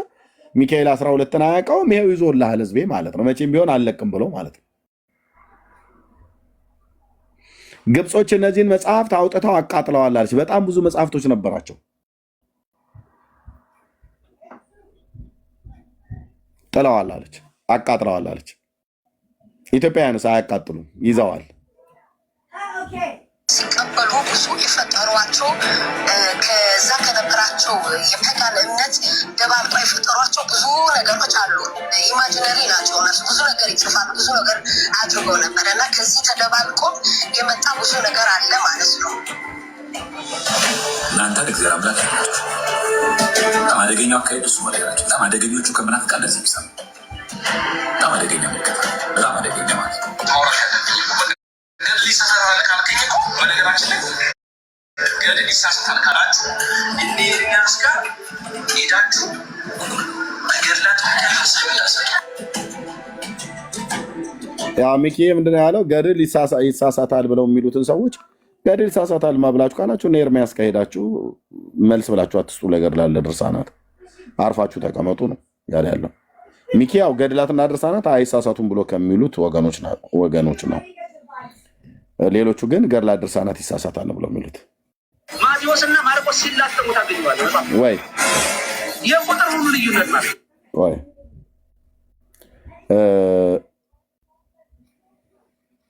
በገድላት ድርሳናት ላይ ያሉትን ማለት ኦኬ።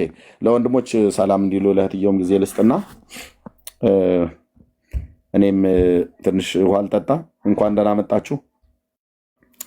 ነገረ ድህነት ላይ ነው የምናወራው፣ ግን ለመግቢያነት ያህል በገድላት እና በድርሳናት ላይ የሚያላግጥ ትውልድ በራሳቸው ቤት ነው የተነሳው። ኦኬ፣ በራሳቸው ቤት ነው የተነሳው። ስለዚህ ቪዲዮ ሳታሳየ ነው እኔ ላኩልን ቪዲዮ አንድ ያሳየውና ኦኬ አለ። ከዚሁ አሁን ከምታነሳው ሀሳብ ጋር የተያያዘ አክሊል የተናገረውን 2 ደቂቃ አካባቢ ነው። እስኪ አንድ ያሰማል። መልካም። አይ አለ ገና የቄሶቹም አለ የምናየው። እሺ ወንድምነት። እሺ ያ ኦኬ ሰው ምንድነው ስህተቶች በአንድም በሌላ ምክንያት ሊገቡ ይችላል። ኦሪጂናሊ ሲጻፍም ሰው ሊሳሳት ይችላል። በቃ ሰው ናቸው። የጻፈው አንድ ሰው ነው። የመጽሐፍ ቅዱስን ለየት የሚያደርገው ኢንስፓይሬሽኑ ለየት ያለ ነው። ኦኬ መንፈስ ቅዱስ ያጽፋቸው ትልቅ የሆነ ኢንስፓይሬሽን ነው። ስለዛ ለየት አድርገን ነው የምናየው ራሱ መጽሐፍ ቅዱስን። እነዚህ መጽሐፍት ላይ ግን በአንድም በሌላ ምክንያት ስህተቶች ሊገኙ ይችላሉ።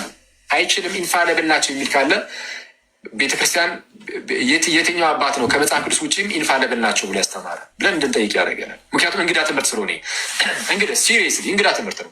አንድም አባት ኢንፋለብል ናቸው ሌሎቹ መጽሐፍት የነ ቅዱስ ባስልዮስን ራሱ ቢሆን አይደለም ገብረ ድርሳናት ታምራት የነ ባስልዮስን አሁን የሊቃውንት ሲሆን ይሻላል እንደውም አሁን የሊቃውንት ሲሆን የትኛውም ማለት በዓለማችን ላይ ለምሳሌ የምናውቃቸው ብዙ አባቶች አሉ።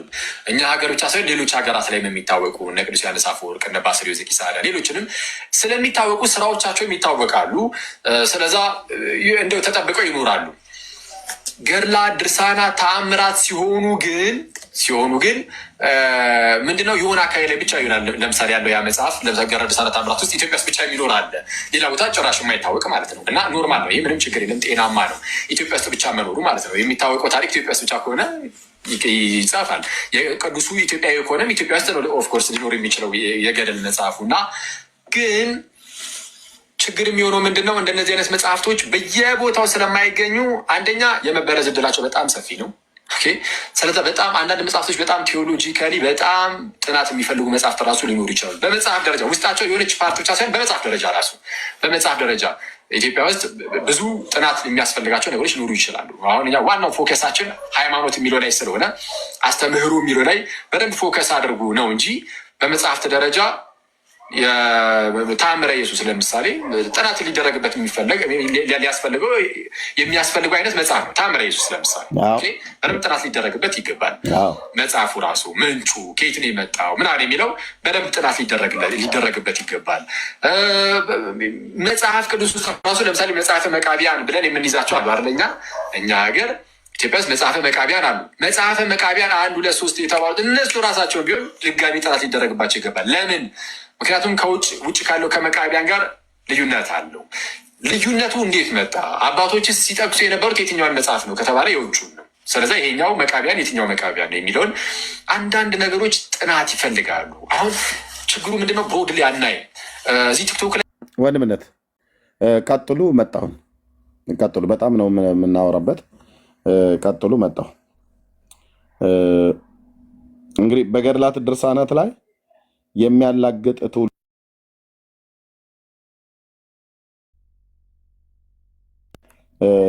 ነገረ ድህነቱ ላይ እንቀጥላለን። እስከዛ ግን ቀጥሉ ወንድምነት። ቴንኪው እንኳን እንዳመጣ እህትየው ሰላም በይ። ቤካም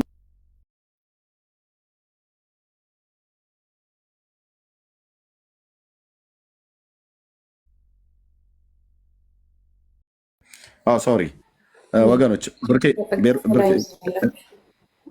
ሰላም በይና ብርኬ ቤቱን ምራው። ሰላም በይ አንቺም ቤካ የሚበልና ራት ልብላ። ሚዩት አድርጌ ነበር ለከሳወራ የነበረውና ቀጥሉ። ቴንኪው። እሺ ሰላም ብያለሁ ሁላችሁንም። ቤካ መሲ፣ ኤርሚዬ፣ ክርስቲያን ወንድም እህቶች ሁላችሁንም ሰላም ብያለሁ። በእግዚአብሔር ከአባታችን ከጌታም ከኢየሱስ ክርስቶስ ጸጋና ሰላም ከሁላችሁ ጋር ይሁን። እኔም ወደ ቤት እየገባሁ ነው፣ ግን እኔ በጣም አጭር ደቂቃ ምናልባት 5 ደቂቃ ምናምን ነው ከዚህ በኋላ የሚቀረኝ፣ ግን እችላለሁ። እንደዚህም እየገባሁም ቢሆን እችላለሁኝ። መግባት ትችላላችሁ። ኦርቶዶክሳውያን ገስት ልካችሁ መግባት ትችላላችሁ። ገስት ላኩና በገድላት ላይ የሚያላግጥ ትውልድ ተነሳ እና ያው ነገረ ድነት ላይ ነው የምናወራው ብሏል ኤርሚ። የሚጠይቅ ትውልድ ተነስቷል። የሚጠይቁት ግን እነማን ናቸው የሚለውን ነገር ድምፄ ግን ይሰማል። ድምፄ ይሰማችኋል? ይሰማል? እሺ። እነማን ናቸው ግን እነዚህን ጥያቄዎች እያነሱ ያሉት ካላችሁ መጽሐፍ ቅዱስ ማንበብ የጀመሩት ናቸው። ቅድም ለምሳሌ ኤርሚ ሲያሳየው የነበረው ልጅ ብሩክ ይባላል። ኦርቶዶክሳዊ ነው። ረዥም ዓመት ቆይቷል እዚህ ቲክቶክ ላይ ሲወያይ በጣም ጥሩ የሚወያይ ልጅ ነው። መጽሐፍ ቅዱስን በአግባቡ የሚያነብ ልጅ ነው። አኬም እንግዲህ እንደምታውቁት ነው። እነዚህ መጽሐፍቶች ላይ ጥያቄ እያነሱ ያሉት ልጆች መጽሐፍ ቅዱስ ማንበብ የጀመሩ ልጆች ናቸው። እነ ኢዮብም እነ ጋዲሳም በእነዚህ መጽሐፍቶች ላይ ጥያቄ ሲያነሱ ከዚህ በፊት አይተናል አይደል? አይተናል። ለምንድን ነው ጥያቄ ያነሱት? መጽሐፍ ቅዱስ ማንበብ ጀምረዋል። መጽሐፍ ቅዱስ ያነበበ ሰው እንደ እግዚአብሔር ሐሳብ ያልሆነን ነገር መቃወም ይጀምራል አይደለ? ምክንያቱም በቃ የእግዚአብሔር መንፈስ ይረዳል። ያ ከእግዚአብሔር አብ የሚወጣው እውነተኛ መንፈስ ስለሚያግዝም ማለት ነው። እና ሰው መጽሐፍ ቅዱስን ካነበበ በእነዚህ ተረቶች ታስሮ አይኖርም። ለእነዚህ ተረቶች ምርኮኛ አይሆንም። መጽሐፍ ቅዱስን ሰው ማንበብ ከቻለ ማለት ነው። ማንበብ ከቻለ አንብቡ ነው የምንላችሁ። አሬ የኢትዮጵያ ኦርቶዶክስ ቤተክርስቲያን ራሷን ወቋት፣ መጽሐፍ ቅዱስ አንብቡ። ያኔ ቤተክርስቲያን ውስጥ ያለውን ችግር እናንተ ትቃወማላችሁ፣ እውነት የሆነውን ደግሞ ትቀበላላችሁ። ካልሆነ ግን እውርን ነው እየመራ ያለው ማለት ነው። ስገድ ሲል ትሰግዳለህ አይደል? ግንድ ላይ ማርያም ተገለጠች እና ከበ ጨፍር ሲል ከበ ትጨፍራለህ። ለምን? ያላነበበ ትውልድ እንደዛ ነው። በቃ እውቀት ከማጣት የተነሳ ትጠፋለህ ማለት ነው። ትጠፋለህ። ቁጥር የሚጽፈውን ሰው አስገቡት። ድምጼ ሩቅ ከሆነ መንገድ ላይ ስለሆንኩ ነው። እሺ፣ መንገድ ላይ ስለሆንኩ ነው። ሰላም ናችሁ? እንኳን ደህና መጣክ። እንኳን ደህና ቆያችሁ። እኔ አንድ ነገር ልበል። ከየት ቤተ እምነት ነው? ኦርቶዶክስ። አይ ማለት ሳይሆን ያው እንወያያለን እኮ። አንድ አስተያየት ልስጥና ልቀጥል በጨዋነት። አይ ተወያይተን አስተያየት ሰጠናል። ችግር አሁን የአስተያየት ሰዓት ስላልሆነ ነው። ለምሳሌ አንድ ነገር እንገርህና፣ ለምሳሌ ኦርቶዶክስ ብዙ ስህተቶች ብታወጣ የጴንጤን ትክክለኛነት ሊያረጋግጥልህ አይችልም። ኦርቶዶክስ ስህተት ነው ማለት ጴንጤ ትክክል ነው ማለት አይደለም። ማለት እኔ የሃይማኖት እውቀት ሳይሆን በሎጂክ ነው ማውራ። ብዙ አይነት ሃይማኖቶች አሉ። የኦርቶዶክስ ስህተት በተነገራችሁ ቁጥር ጴንጤ ትክክል የሆነ የሚመስላችሁ ከሆነ ስህተት ነው። የኦርቶዶክስን ስህተት በምታወጣበት ጊዜ የራስ ላይ ሃይማኖት ላይ ያሉትን ጉድፎችን ብታወጣ የአንተን ሃይማኖት ታስተካክለዋለህ። ገብቶሃል ሀሳቤ? ኦርቶዶክስ ስህተት ሆነችም አልሆነችም የምጠቅመው የምጎዳው ኦርቶዶክሳውያንን ነው። የአንተ ሃይማኖት ስህተት፣ የአንተ ሃይማኖት የልምምድ ስህተት ነው የአንተን ሃይማኖት የሚያበላሸው፣ አንተን ገደል ሊከት የሚችለው። ገባ እንጂ ኦርቶዶክስ የፈለገችው ብትሆን ኦርቶዶክሳውያንን ነው የምጎዳው። አንተ ጋር ደግሞ ስለመጡ እንደማይድኑ ያውቃሉ፣ እናውቃለን። ገባ? ብዙ ሃይማኖቶች አሉ። በኦርቶዶክሱ ነው ራሱ ከኢትዮጵያ ውጭ የግሪክ አለ፣ የራሽያ አለ፣ የግብፅ አለ፣ የተለያየ አለ አይደለ? የግድ አንድ ኦርቶዶክስ ከኦርቶዶክስ ከወጣ የግድ ጴንጤ ሊሆን አይችልም። ሌላም ሃይማኖት ውስጥ ሊገባ ይችላል ማለት ነው። እና ትኩረታችሁን የኦርቶዶክስን ስህተት በመቆፈር ላይ ከሆነ ምን የምታተርፉት ነገር የለም። አንደኛ ጥላቻ ነው እየፈጠራችሁ ያላችሁት። ጴንጤ ላይ ጥላቻ እንዲኖረን ከመፍጠር ውጭ ሌላ ምንም እኔ አዲስ ነገር በተለይ የገጽ የፈጠረው አዲስ ነገር የለም ጥላቻ ከመፍጠር ውጭ። ገባ? እኔ አሁን የመጽሐፍ ቅዱስ እውቀት ምናምን ያለኝ ሰው አይደለሁም፣ ግን ኖርማሊ በፊት ከነበረን ለጴንጤ ጥሩ አመለካከት አሁን የሚያስጠላ አመለካከት እንዲኖረን እየሰራችሁ ነው። ይሄ ነው የምልህ። እሺ፣ በእርግጥ የመጽሐፍ ቅዱስ እውቀት የለኝም አልክ። እውቀት የሌለው ሰው ንግግር እንደሆነ ያስታውቃል። ምንም በቃ ጥያቄ የለውም። ባትነግረኝ ራሱ አንተ እንደዛ ብለህ የመጽሐፍ ቅዱስ እውቀቱ የለኝም ባትለኝ ራሱ ንግግር ያው የመጽሐፍ ቅዱስ እውቀት የሌለው ሰው እኔ አሁን ሎጂክ ነው የማወራው። ከአንተ ጋር ስለ መጽሐፍ ቅዱስ ስለማላወራ ነው። ምክንያቱም እናንተ መጽሐፍ ቅዱስን ታምናላችሁ ብዬ ስለማላምን ከፍላችሁ የምታምኑ መናፍቃን ስለሆናችሁ። አሁን አየህ ትልቁ ችግር ምንድን ነው? እኔ አሁን ሚዩት አላደረኩም፣ የሆነ ሰው ነው ሚዩት ያደረገ። ግን ታርገኛል ከእናንተ ከፍላችሁ መጽሐፍ ቅዱስን ሙሉ በሙሉ ትልቁ ችግር ምን መሰለህ? አየህ አንተ የእውቀት ችግር ብቻ አይደለም፣ የእውቀት ችግር ብቻ እኮ አይደለም። እሺ በቃ አስወርዱት። በቃ አሁን ይሄ ሰውዬ ስለሆናችሁ ነው። ይሄ ምንም እውቀት የለውም። ሎጂክ ደግሞ የእውቀት ችግር ብቻ አይደለም። ይሄ የእውቀት ችግር ብቻ ሳይሆን የማቹሪቲ ችግርም ጭምር ነው ያለበት። እኔ ሲያወራ ለምሳሌ ከ3 ደቂቃ በላይ ሰምቼዋለሁ። እኔን ግን 2 ሰከንድ መስማት አይችልም። የመወያየት አቅምም ጭምር ነው የሌለው። የእውቀት ችግር የመጽሐፍ ቅዱስ ያለማንበብ ችግር ሳይሆን ተግባቦት ችግርም ጭምር ነው ያለበት። አሁን አንተ ሚስት እንዳታገባ መጀመሪያ ከራስህ ጋር ተግባባ፣ ራስህን አዳምጥ። እሺ እንደዛ ነው የሚሻለው። ማዳመጥ መቻል አለብህ። ተናግረሃል፣ ሰምተንሃል። ሰው ሲነገር ደግሞ የመስማት አቅም ደግሞ ያስፈልጋል። እንደዛ ነው። አሁን ምንድነው መሰላችሁ ሃይማኖቶች ይሄ የዚህኛውን ሃይማኖት ችግር ብትነግረኝ ሌላም ቦታ አለ፣ ሌላ ሃይማኖት አለ። እኔ እኮ ስለ ሃይማኖት አይደለም ምናወራክ፣ ስለ ሃይማኖት አይደለም ምን ነግርህ፣ ስለ ብርሃን ነው እያወራን ያለነው። አንተ በሞት መንደር ነው ያለኸው፣ በጨለማ መንደር ነው ያለኸው። ና ወደ ህይወት ነው እያልን ያለነው።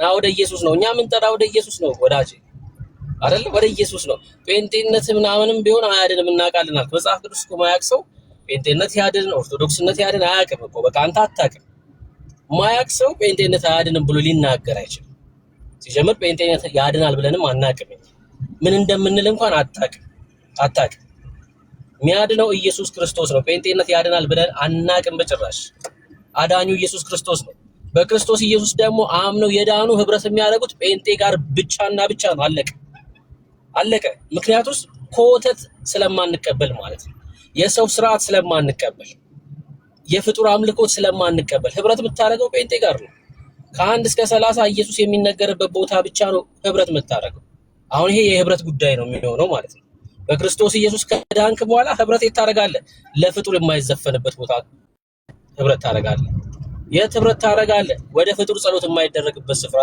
ህብረት ታደርጋለህ ሶስቱ የህብረት ጉዳይ ነው የሚያድነው ኢየሱስ ክርስቶስ ነው ሰው ጴንጤ ስለሆነ አይድንም ጴንጤ ነኝ ስላለ አይድንም ኢየሱስ ነው የሚያድነው በክርስቶስ ኢየሱስ የዳነ ደግሞ ህብረት የሚያደርገው ጴንጤው ጋር አለቀ ምን እንደምንል እንኳን አልገባህም ለዛ ነው ወዳጅ እሺ ሰው አንብብ ለህይወት እንዲሆነ መች እንደምትጠራ አታውቅም አሁን እኔ እናንተ እያወራን ነው ከጥቂት ደቂቃ በኋላ እስትንፋስ ሊቆም ይችላል ሲኦል ነው የምትገባው ወዳጅ ኢየሱስን ካላወቅ ሲኦል ትገባለህ ኦርቶዶክስ እያልክ ማለት ነው ምንም ካልጠቀመ ኦርቶዶክስ መሆነ ወደ ህይወት እስካላመጣ ድረስ የእግዚአብሔርን ቃል እንድታነብ እስካላገዘ ድረስ ምንም ልዩነት የለውም በቃ ማህበርተኛ ነህ አንተ እድርተኛ ነህ ወዳጄ እድርተኛ ነህ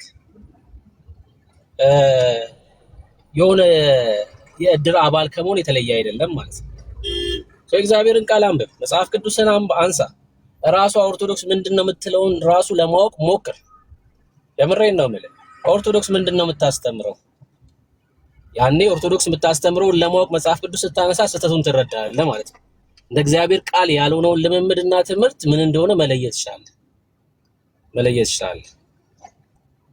ኢየሱስ ያስፈልጋል ና ወደ ክርስቶስ ኢየሱስ ተደማምጠህ ማውራት ከቻልክ አሁን መግባት ይችላል እሺ መግባት ይችላል አዳምጠኝ የምታወራ ከሆነ እኔም ሰማሃለሁ መግባት ይችላል ህይወት ኢየሱስ ክርስቶስ ብቻ ነው ሌሎች ኦርቶዶክሳውያን ካላችሁ መግባት ይችላልላችሁ ቁጥር ጻፉና ሌሎች ኦርቶዶክሳውያን ግቡ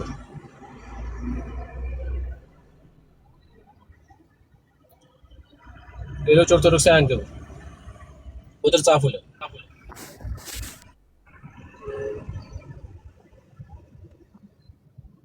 ቺርስ እንኳን ደህና መጣክ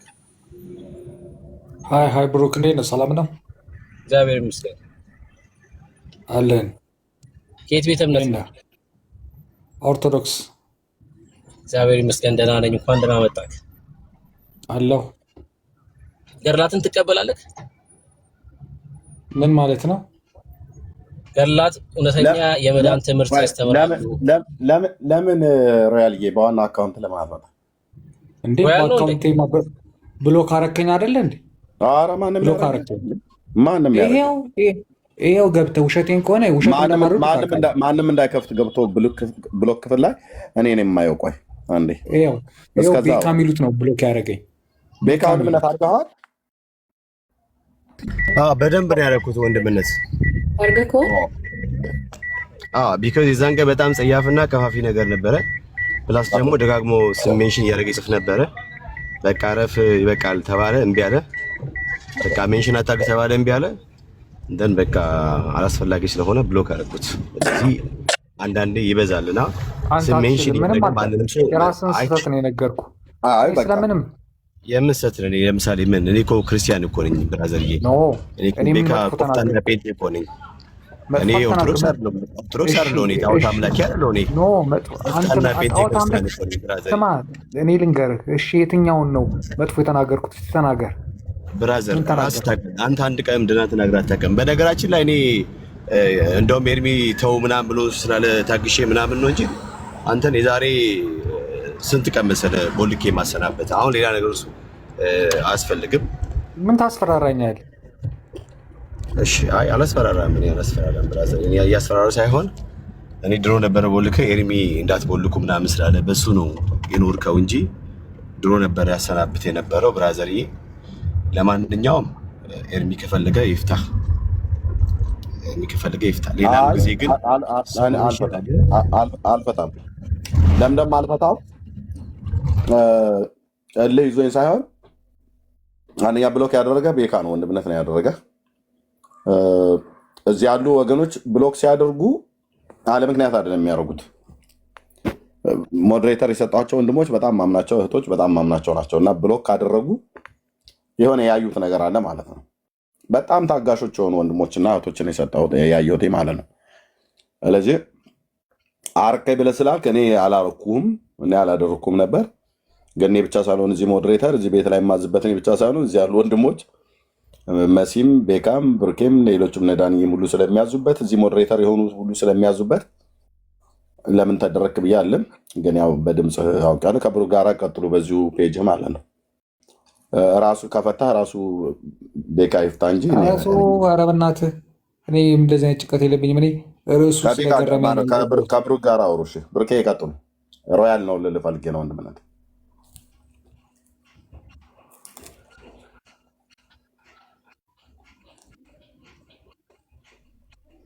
ሮያል ወይ ብሩኬ ገድላትን ትቀበላለህ አንተ? ማለት ስለመዳን ያወራል የገድላት መጽሐፍት ስለተለያየ ቃል ኪዳን ያወራል። እኔ ምን እንደምል ታውቃለህ ብሩክ? 99% ገድላትን አናውቀውም እኛ ኦርቶዶክሶች፣ በተለይ ምዕመኑ ማለት ነው። አሁን ተቀበል ካልተቀበልክ እኔ ብትለኝ ገድለንትና ብትለኝ አላውቀውም። ምኑን ማላውቀውን መቀበል አይመጣው ትደርሳለሁ። አላውቅም። እኛ የምናውቀው መጽሐፍ ቅዱስ ውስጥ ያለውን የኛ ኦርቶዶክስን አስተምሮ እንጂ ገድል ያለ ነገር ብጠይቀን አናውቅም አልኩ በቃ። ስለዚህ አሁን ለምሳሌ ኖርማሊ አሁን አንተ እኔ በገድል ትመራለህ ብትለኝ የትኛውን ገድል የቱን አውቄው? መጀመሪያ እከሌ እንደዚህ ቃል ተገብቶለታል እንደዚህ ነው ብትለኝ የቱን የማላውቀው? ስለዚህ አናውቅም። አብዛኞቻችን አናውቅም። እውነቱን ሲወራ ይሄ ነው በቃ። እኛ በገድላት እምነት መኖር አለመኖር ሰውን አናውቃቸው። እኛ የኦርቶዶክስን ዶግማ ነው የምናውቀው። በሱ መልኩ ልናምን እንችላለን በቤተ ክርስቲያናችን ትምህርት። በተረፈ ግን ገድላትን በሚለው ተአምራት በሚለው የምናውቀው ነገር የለም። ስለዚህ አንዳንድ ጊዜ ነው አንድ እውነት ተናግረሃል፣ አንድ ውሸት ተናግረሃል። እውነት የተናገርከው ያው ገድላትን አናነብም አናውቅም ያልከው እውነት ነው። መጽሐፍ ቅዱስ እናውቃለን ያልከው ደግሞ ውሸት ነው። መጽሐፍ ቅዱስንም አታውቁም፣ ገድላትንም አታውቁም፣ አታነቡም። ለሃይማኖታችሁ በጣም ሩቅ ናችሁ። ቄሶቹ ያሉትን ብቻ ከማድረግ ውጭ ቄሶቹ የሚሉትን ብቻ ከመታት እስክጨርስማ መስማት መቻል አለብን። ቄሶቹ ያሉትን ሰምታችሁ ከማድረግ ውጭ ምንም የምታውቁት ነገር የለም። መጽሐፍ ቅዱስንም አታውቁም፣ አታነቡም። ገድላትንም እንደዛው። ቤታችሁ ግን ያለው ገድል ነው፣ መጽሐፍ ቅዱስ የለም። ገድላችሁ ቤታችሁ ውስጥ በደንብ አለ። ከጠዋት እስከ ማታ መጽሐፍ ቅዱስ ነው። ግን የኛ የምዕመኖቹ ድክመት እስክጨርስ ድረስ ስማኝ እንጂ እስክጨርስ ድረስ ስማኝ። መጽሐፍ ቅዱስ የለም ስል በጥላቻ ምናምን አይደለም። ልደተ ቃል የሰራው ቪዲዮ ማየት በቂ ነው። 30 እና 40 ዓመት ቤተክርስቲያን ውስጥ አስተማሪ የሆኑ ቄሶች ቤታቸው ላይ መጽሐፍ ቅዱስ የላቸውም። መጽሐፍ ቅዱስ የላቸውም። ቄሶች ናቸው፣ አስተማሪዎች ናቸው። 30 ዓመት አስተምር ያለው ይላል ሰውየው። መጽሐፍ ቅዱስ አለ የለው፣ ትንሿ ናት ያለችኝ ይላል እንትን መዝገበ ጸሎት ማለት ነው። መጽሐፍ ቅዱስንም አታውቁም፣ ገድላትንም አታውቁም። በዚህ እስማማለሁ። እነዚህ ገድላት እስትንፋሰ እግዚአብሔር ናቸው ብለህ ታምናለህ? በእግዚአብሔር መንፈስ የተጻፉ መጽሐፍት ናቸው ብለህ ታምናለህ? ገድላትን ገድል እኮ ማለት እኔም ገድል ሊኖረኝ ይችላል። የሰው እኮ ታሪክ እኮ ነው። አንድ ሰው እንዲህ ተጋድሎ እንደዚህ ሆነ፣ እንደዚህ ለእግዚአብሔር እንደዚህ ሆነ ነው በቃ። ሌላ ነገር እኮ የለው። አዎ የተጻፉት ሰው አንተ ካለፍክ በኋላ ለምሳሌ እኔ ገድል ሊኖረኝ ይችላል።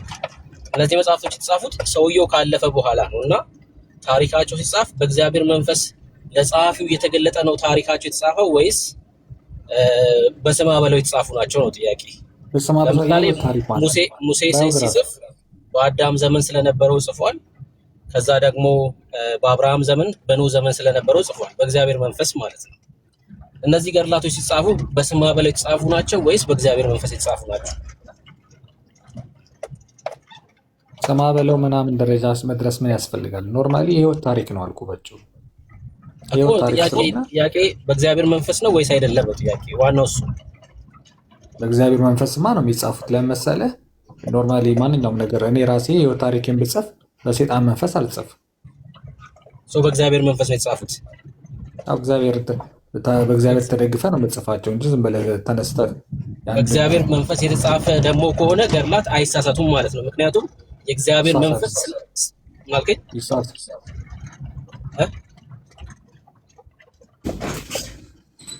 አልሰማሁም። ምን አልከኝ?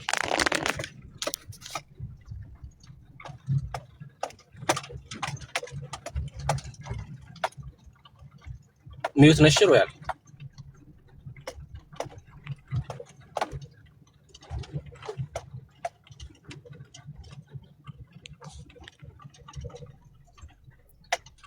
እሺ ሮያል እስኪመለስ ድረስ ሀሳብ እናንሳበት አይደል? እነዚህ ገድላቶች በዚህ ጉዳይ በነገራችን ርዕስ አድርገን በደንብ ማውራት መቻል አለብን።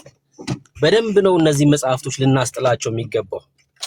በእግዚአብሔር መንፈስ የተጻፉ ከሆነ እነዚህ ገድላቶች መጽሐፍ ቅዱስ ናቸው ማለት ነው አይደል? እና ስህተት አልባ ናቸው። ይቅርታ ብሩኬ፣ ይቅርታ። እሺ በእግዚአብሔር መንፈስ ነው የተጻፉት ብለኛል። አዎ ማለት እንትን ገድሉ ራሱ የእግዚአብሔር ያ ሰው ለእግዚአብሔር አድርገው ተጋድሎ አይደለ እንዴ? መልካም። በእግዚአብሔር መንፈስ የተጻፉ ከሆኑ ስህተት አልባ ናቸው ማለት ነው። ምክንያቱም የእግዚአብሔር መንፈስ ስለማይሳሳት። የእግዚአብሔር መንፈስ አይሳሳትም፣ ግን ጸሐፊዎቹ ሰው ናቸው። እሱማ መጽሐፍ ቅዱስስ እኮ የጻፉት ሰዎች ናቸው። መላእክት አልጻፉት፣ ማሽን አልጻፈውም እኮ ሰዎች ናቸው። መጽሐፍ ቅዱስንም በእግዚአብሔር መንፈስ ምሪት የጻፉት ሰው ልዩነት የለውም። ሰዎች መጻፋቸው ልዩነት አይፈጥርም። በእግዚአብሔር መንፈስ ከተጻፈ ጸሐፊዎቹ ሰዎችም ይሁኑ ምንም ስህተት ሊኖርበት አይችልም ማለት ነው። ገድላት ላይ ራስ አሳምሮ ለምንድን ነው የማይኖርበት? የእግዚአብሔር መንፈስ ስህተት ነገር ነው እየነገራቸው ያጻፋቸው ኖ። አሁን ኢቭን እኮ ሊቃውንቶቹ ራሱ ተናግረዋል። ስህተት ይኖረዋል፣ ይታረማሉ። አይ እኔ ስለ ሊቃውንቶቹ ምናምን አይደለም አንተ የምጠይቅህ በእግዚአብሔር መንፈስ ከሆነ እንዴት ስህተት ሊኖርባቸው ቻለ? ለምሳሌ መጽሐፍ ቅዱስ በእግዚአብሔር መንፈስ ነው የተጻፈው?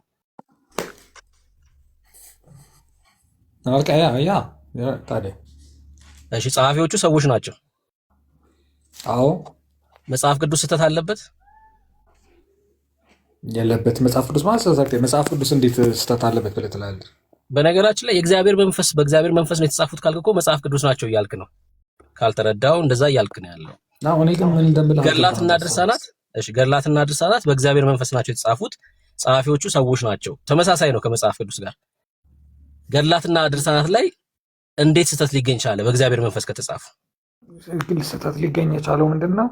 ያው አብዛኞቹ ታምራና ገድል የሚባሉት ኖርማሊ ገድል የሚጻፉ የአንድ ሰው ታሪኩን ነው። ስለዚህ ከዛ ሰው ደግሞ ስለሆነ ይሳሳታል፣ ስህተቶች ሊኖሩ ይችላሉ። አይ ሰውየው አይደለም እኮ ሰውየው በህይወቱ ተሳስቷል አይደለም።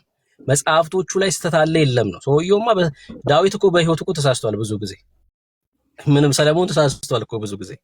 ስለ ሰውየው አይደለም እኔ ጥያቄ።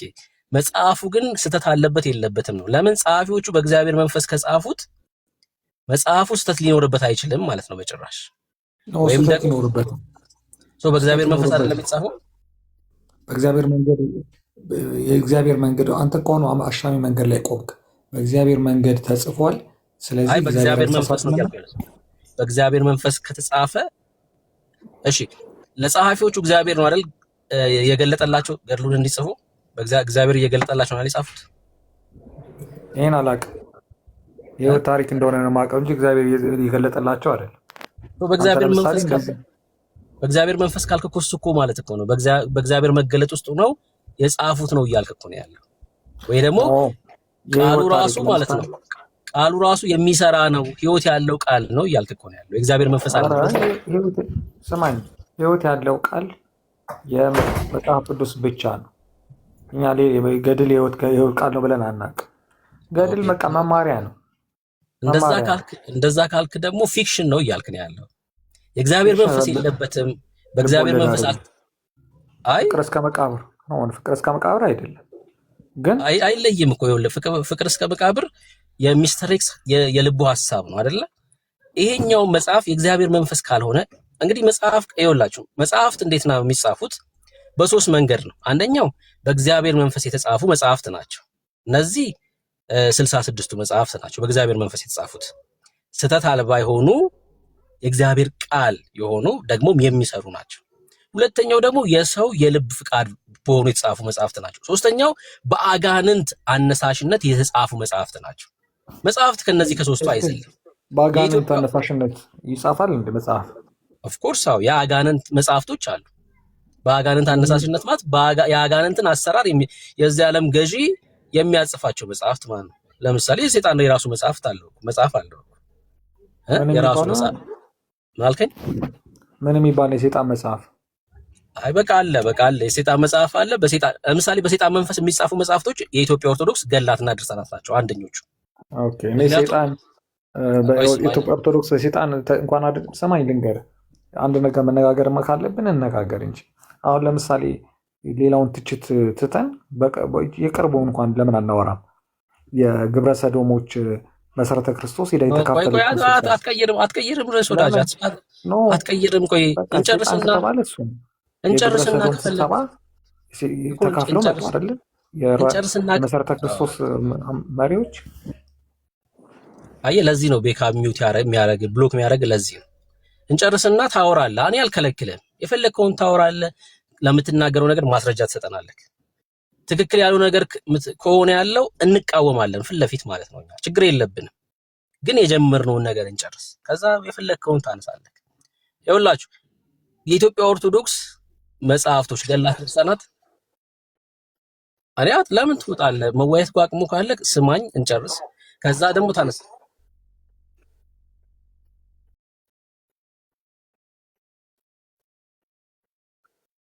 ተሳናለም ከሚደረግ ልውጥ ሮያል አታውራ እኮ አላለህም። አንተ ሁልቀን በቃ መጨቃጨቅ ነው። አታውራ እኮ አላለህም። አድመጠኝና እኔ እንዳደመጥኩ አድመጠኝና ስጨርስ የፈለግከውን አውራ አለህ። ምክንያቱም ለመውጣት የፈለግከው ምንድነው? ቀጥሎ የሚመጣብህን መረጃ የምትጠይቀውን መረጃ አታቀርብም። የምናቀርብብህን ማስረጃ ዲና ልታደርገው ስለማትችል ራስህ ደንግጠህ ፈርተህ ካልሆነ በስተቀር ማውጣት ትችላለህ። እስቲ ቆይ ውጣ አላለህም።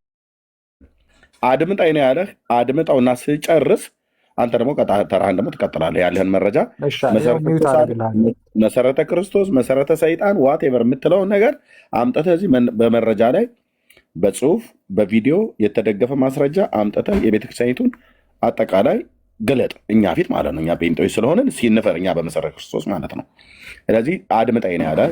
ሲጨርስ አንተም ደግሞ ቀጥለህ ተራህን ታወራለህ። ወንድምነህ ቀጥል። ቴንክ በቃ ርዕስ አንቀይርም ነው። አንተ መሰረተ ክርስቶስ ላይ ችግር ካለ ያየው ነገር ካለ ታሳየናለህ፣ በጽሁፍም በቪዲዮ አብረን ነው የምንቃወመው። በቃ እኛ ስህተት ከሆነ ስህተት ለማለት በቃ ደረታችን በቃ ነፍተን ነው የምንናገረው። ችግር የለብንም።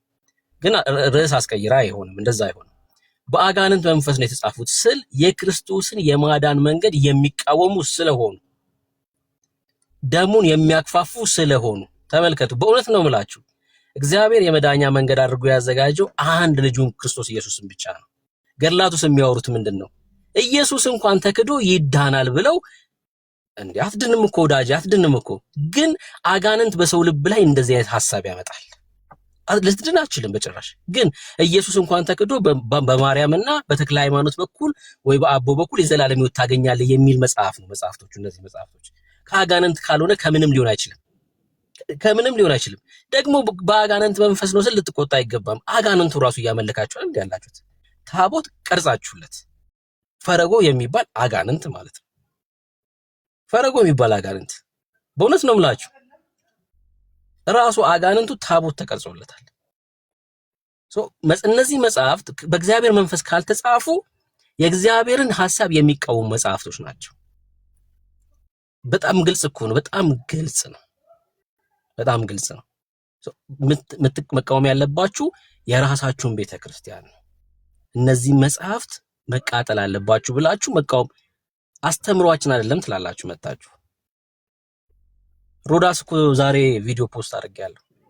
አንተ እዚህ መተህ አስተምሮ አይደለም ትላለህ። መሬት ላይ ያለው እውነት ግን ያ ነው። በቃ ሰው መሰረት ያደረገው ገድላትና ድርሳናት ላይ ነው። መሰረቱ እሱ ነው። መሬት ላይ ያለው እውነት እሱ ነው። እዚህ ቲክቶክ ላይ ያሉትን 5 እና 6 ልጆች አይደለም እንመለከተው። እነሱም የተለወጡት የእግዚአብሔርን ቃል በማንሳታቸው ነው። መጽሐፍ ቅዱስ ማንበብ በመጀመራቸው ነው። እኔ አሁን የምጠይቅህ ገድላትና ድርሳናት በእግዚአብሔር መንፈስ የተጻፉ ናቸው ካልከኝ ገድላትና ድርሳናትን አለመቀበል ይቻላል ወይ? ሮያል መጀመሪያ ደረጃ መቀበል አለመቀበል እኮ የሚባሉ አይደሉም እኮ። ምክንያቱም እንትን ነው። አሁን ምን ይላሉ ራሱ ስታነበው የሚከብድህን ነገር ለፈው ይሉሃል። ምን ላይ ነው የሚለው? እንደዚህ አይነት ነገር ተቀበል ካልተቀበልክ ተብሎ ይባላል። ምን ላይ ነው እንደዛ የሚከብድህን ነገር ለፈው ተብሎ የተጻፈው? ምን ላይ ነው ይሉሃል? እነዛ ሰምቼ ነው። አባቶቹ ምን ይላሉ? የሚከብድህ ለምሳሌ አሁን ከባድ ነገር ሊሆን ይችላል አይደል እኮ። እነማን ናቸው ያሉት ነው እኮ ያልኩት። የቤተ ክርስቲያን አባቶች እኮ። ማን የሚባል አባት? ከበደ ተሰማ ልልህ አልችልም፣ ግን እንደዛ ሲሉ ሰማሁኝ እኮ። የትኛው አባት? አሁን እኮ ሚስተር ኤክስ አለ ማለት ቤተክርስቲያኒቷ እንደዛ ትላለች ማለት አይደለም እኮ። ሚስተር ኤክስ ቤተክርስቲያኒቷን ሊወክል አይችልም። ቤተክርስቲያኒቷ በይፋ አሁን ለምሳሌ የዮሐንስን ገድል እንደዚህ ተወግዟል ብላ እንደተናገረችው የሚከብዳችሁን ነገር አትቀበሉ ካለች በቃ የቤተክርስቲያኒቷ አቋም ነው። የፈለግከውን እየተነሳ ይከብዶኛል አልቀበልም የማለት መብት ይኖርሃል። የሆነ ሰው እየተነስቶ እዚህ ቲክቶክ ላይ የሚነሳው ርዕስ ስላስጨነቀው ብቻ የከበዳችሁትን እለፉ ስላለ ቤተክርስቲያኒቷ ትላለች ማለት አይደለም። በጭራሽ አይደለም። እና እንደዚህ ያሉ ማለት ቤተክርስቲያኒቷ እንደዛ ታምናለች ማለት አይደለም። እና አይደሉ። ዘማርያም ደግሞ ይመጣና አለመቀበል አችልም ይልሃል። ዲበኩሉን ያው እንደዛ ያለው ወንድምነት የዲበኩሉን ቪዲዮ ሰምቶ ነው። እና ዲበኩሉ አንድ ቄስ ነው። ኦፍ ኮርስ ኦኬ። ቤተክርስቲያኒቱ ሙሉ በሙሉ ሊወክል አይችልም። የቤተክርስቲያን አንድ አገልጋይ ነው። እሱ ራሱ አልቀበልም ብሎ በንዴት ነው የተናገረው። ዘማርያም ደግሞ አለመቀበል አትችልም ብሏል። ዲያቆኑና ቄሱ እንኳን የማይስማሙበት ማለት ነው። ስለዚህ የከበደህን ዝለለው ብሎ ያሉህ በሲኖዶሱ በፓትሪያርኩ ወይ ደግሞ በቅዱስ ሲኖዶስ ተወያይተውበት የሊቃውንት ጉባኤ በፓትሪያርኩ በኩል ያስተላለፉት በጠቅላይ ቤተ ክህነት በኩል የተላለፈ ምናምን ቢሆን ኖሮ በጽሁፍ የተጻፈ ወይ በቪዲዮ ከጠቅላይ ቤተ ክህነት በኢኦቲሲ በኢትዮጵያ ኦርቶዶክስ ቤተክርስቲያን የቴሌቪዥን ፕሮግራም የተላለፈ ቢሆን ኦኬ በቃ ቤተክርስቲያናችን እንደዚህ ብላ ትለናለች። እንዳንተ የከበደ ሰው ነው ልትዘለው ትችላለህ ምናምን ነገር ብሎ ያለ ማምለጫ ማለት ነው የለም። ስንቱን ዘላችሁ ትጨርሱታላችሁ? ስንቱ ነው የማይከብደው? እናንተ እንዴት ታምረ ማርያም እኮ ሙሉ ከዳር እስከ ዳር እኮ የሚከብድ ነው። የሚከብደውም ቅድም ወንድምነት እንዳለህ በአምላክ በእግዚአብሔር መንፈስ ተመርተው የጻፉት ሰዎች ሳይሆኑ ይሄ እኔ ወይ አረቄ ጠጥቶ የጠገበ እና የሰከረው ወይ አቢሾ ያጨሰሰው የጻፈው መጽሐፍ ነው እንጂ የጌታን እናት እንደዚህ በዚህ ነው ልክ አበሻቅጦ መጽሐፍ ነውረኝነት ካልሆነ በስተቀር ሌላ ምንም ሊሆን አይችልም። ለእኔና ሁሌ እንደምናገረው ለእኛ እናቶችና እህቶች እንኳን ለምግባራቸውም ለባህሪያቸውም የማይመጠን ነገር እኮ ነው የተጻፈው። በጌታ እናት ስም በሌላ ሴት ስም ቢጻፍ ጥሩ ነበረ። በጌታ እናት ስም እንደዚህ ብሎ መጻፍ የነውር ጥግ ነው። እና አሁን ምንም ሊያስተባብሉ እስከማይችሉ ድረስ አደባባይ ላይ ሲገለጥባቸው ልትዘለው ትችላለህ ምናምን ነገር ብሎ አንድ ቄስ ስላለህ መታ አንተ ቤተክርስቲያኒቱ እንዳለችው ልትዘለው ትችላለህ ምናምን ብላ አትበል። ስንቱ ነው የምትዘለው? ከመጽሐፍ ወደ መጽሐፍ እንኳን ልዝለል ብለህ ብትል የትኛውን መጽሐፍ ነው የማዘለው? ከገጽ ወደ ገጽ እኮ የምትዘለው ነው። ገጽ 41 ላይ ያለውን አንብቤልህ ገጽ 42 ላይ ያለውን አትመልሰውም፣ ዝለለው ነው የምትለኝ። ገጽ 43 ብገልጠው ዝለለው ነው ኤርሚያስ ብለህ ብትለኝ በዚህ ላይ ሆድ ዕቃ ሁሉ እንትን ሊል ይችላል ስትዘል ማለት ነው። ምክንያቱም በእያንዳንዱ ገጽ ላይ የተጻፈ ነውር እንዳነበበ ሰው እርቃኑን አውጥቼ ለዓለም አሳይቻለሁ። አሁን ማዘለል ብጀምርህ ከታምረ ማርያም ከመቅደም 1 እስከ 110ኛው ታምር ድረስ በሙሉ ነው ማዘለል። በሙሉ ዘለለው ኤርሚያስ ይሄንን እያልከኝ ማለት እኔ አልዘልም፣ አንተው ራስህ ትዘለዋለህ ማለት ነው። ወደ ዝላይ ሁሉ አናውቀውም እኮ አልኩ። ፊኒሽድ ካላወቅኩት መዝለል ምርኩዝ ዝላይ እንትን ዝላይ ምን አመጣው? በቃ እኛ መጽሐፍ ቅዱስ ነው የምናነበው፣ መጽሐፍ ቅዱሳችንን ነው የምንከተለው። በቃ ውሸት ነው መጽሐፍ ቅዱስ አታነቡ። ወንድምነት እኮ አለ ኤርሚያስ አንድ ነገር ልንገርህ እስኪ። ሮያል ያንተ እኮ ራሱ መጽሐፍ ቅዱስ እኮ ማንበብ የጀመርከው እኮ በቅርብ ጊዜ ነው። መጽሐፍ ቅዱስን የምናነበው ትለኛለህ። በመድኃኔዓለም መጽሐፍ ቅዱስ አንብብ ወንድምነት ብዬ ለምኝህ መጽሐፍ ቅዱስ እናነባለን ብለህ ትለኛለህ። ሰማኝ እንዴ? አንድ ነገር ከጀመርክ ጀመርክ ነው። ከዛ በኋላ ራስን ማሻሻል እኮ ምንድነው ችግሩ? አይ እኔ ማንበብ ጀምሬያለሁ ነው ማለት ያለብህ እንጂ አሁን እንዳንተ መጽሐፍ ቅዱስ የማያነብ ስንት ትውልድ እኮ ነው ያለው። ስንት ትውልድ። አንተ እኮ አሁን በቅርብ ነው እግዚአብሔር ረድቶህ እኔ ዛን ቀንም ምክሬን ስለተቀበልክ እግዚአብሔር አምላክ ይባርክ። ኦኬ ማንበብን ቀጥል። ስታነብ ታውቃለህ የአምላክን እግዚአብሔርን ቃል ማለት ነው። ግን እኛ ኦርቶዶክሳውያን ገድላት ድርሳናትን አናነብም መጽሐፍ ቅዱስን የምናነበው ብለህ ስትል ሳቄ ሌላ ሳቅ ነው የምትፈጥርብኝ ማለት ነው። ለምን መጽሐፍ ቅዱስን አታነቡም? ገድላት ድርሳናትንም አናነብም ነው ከሆነ ኦኬ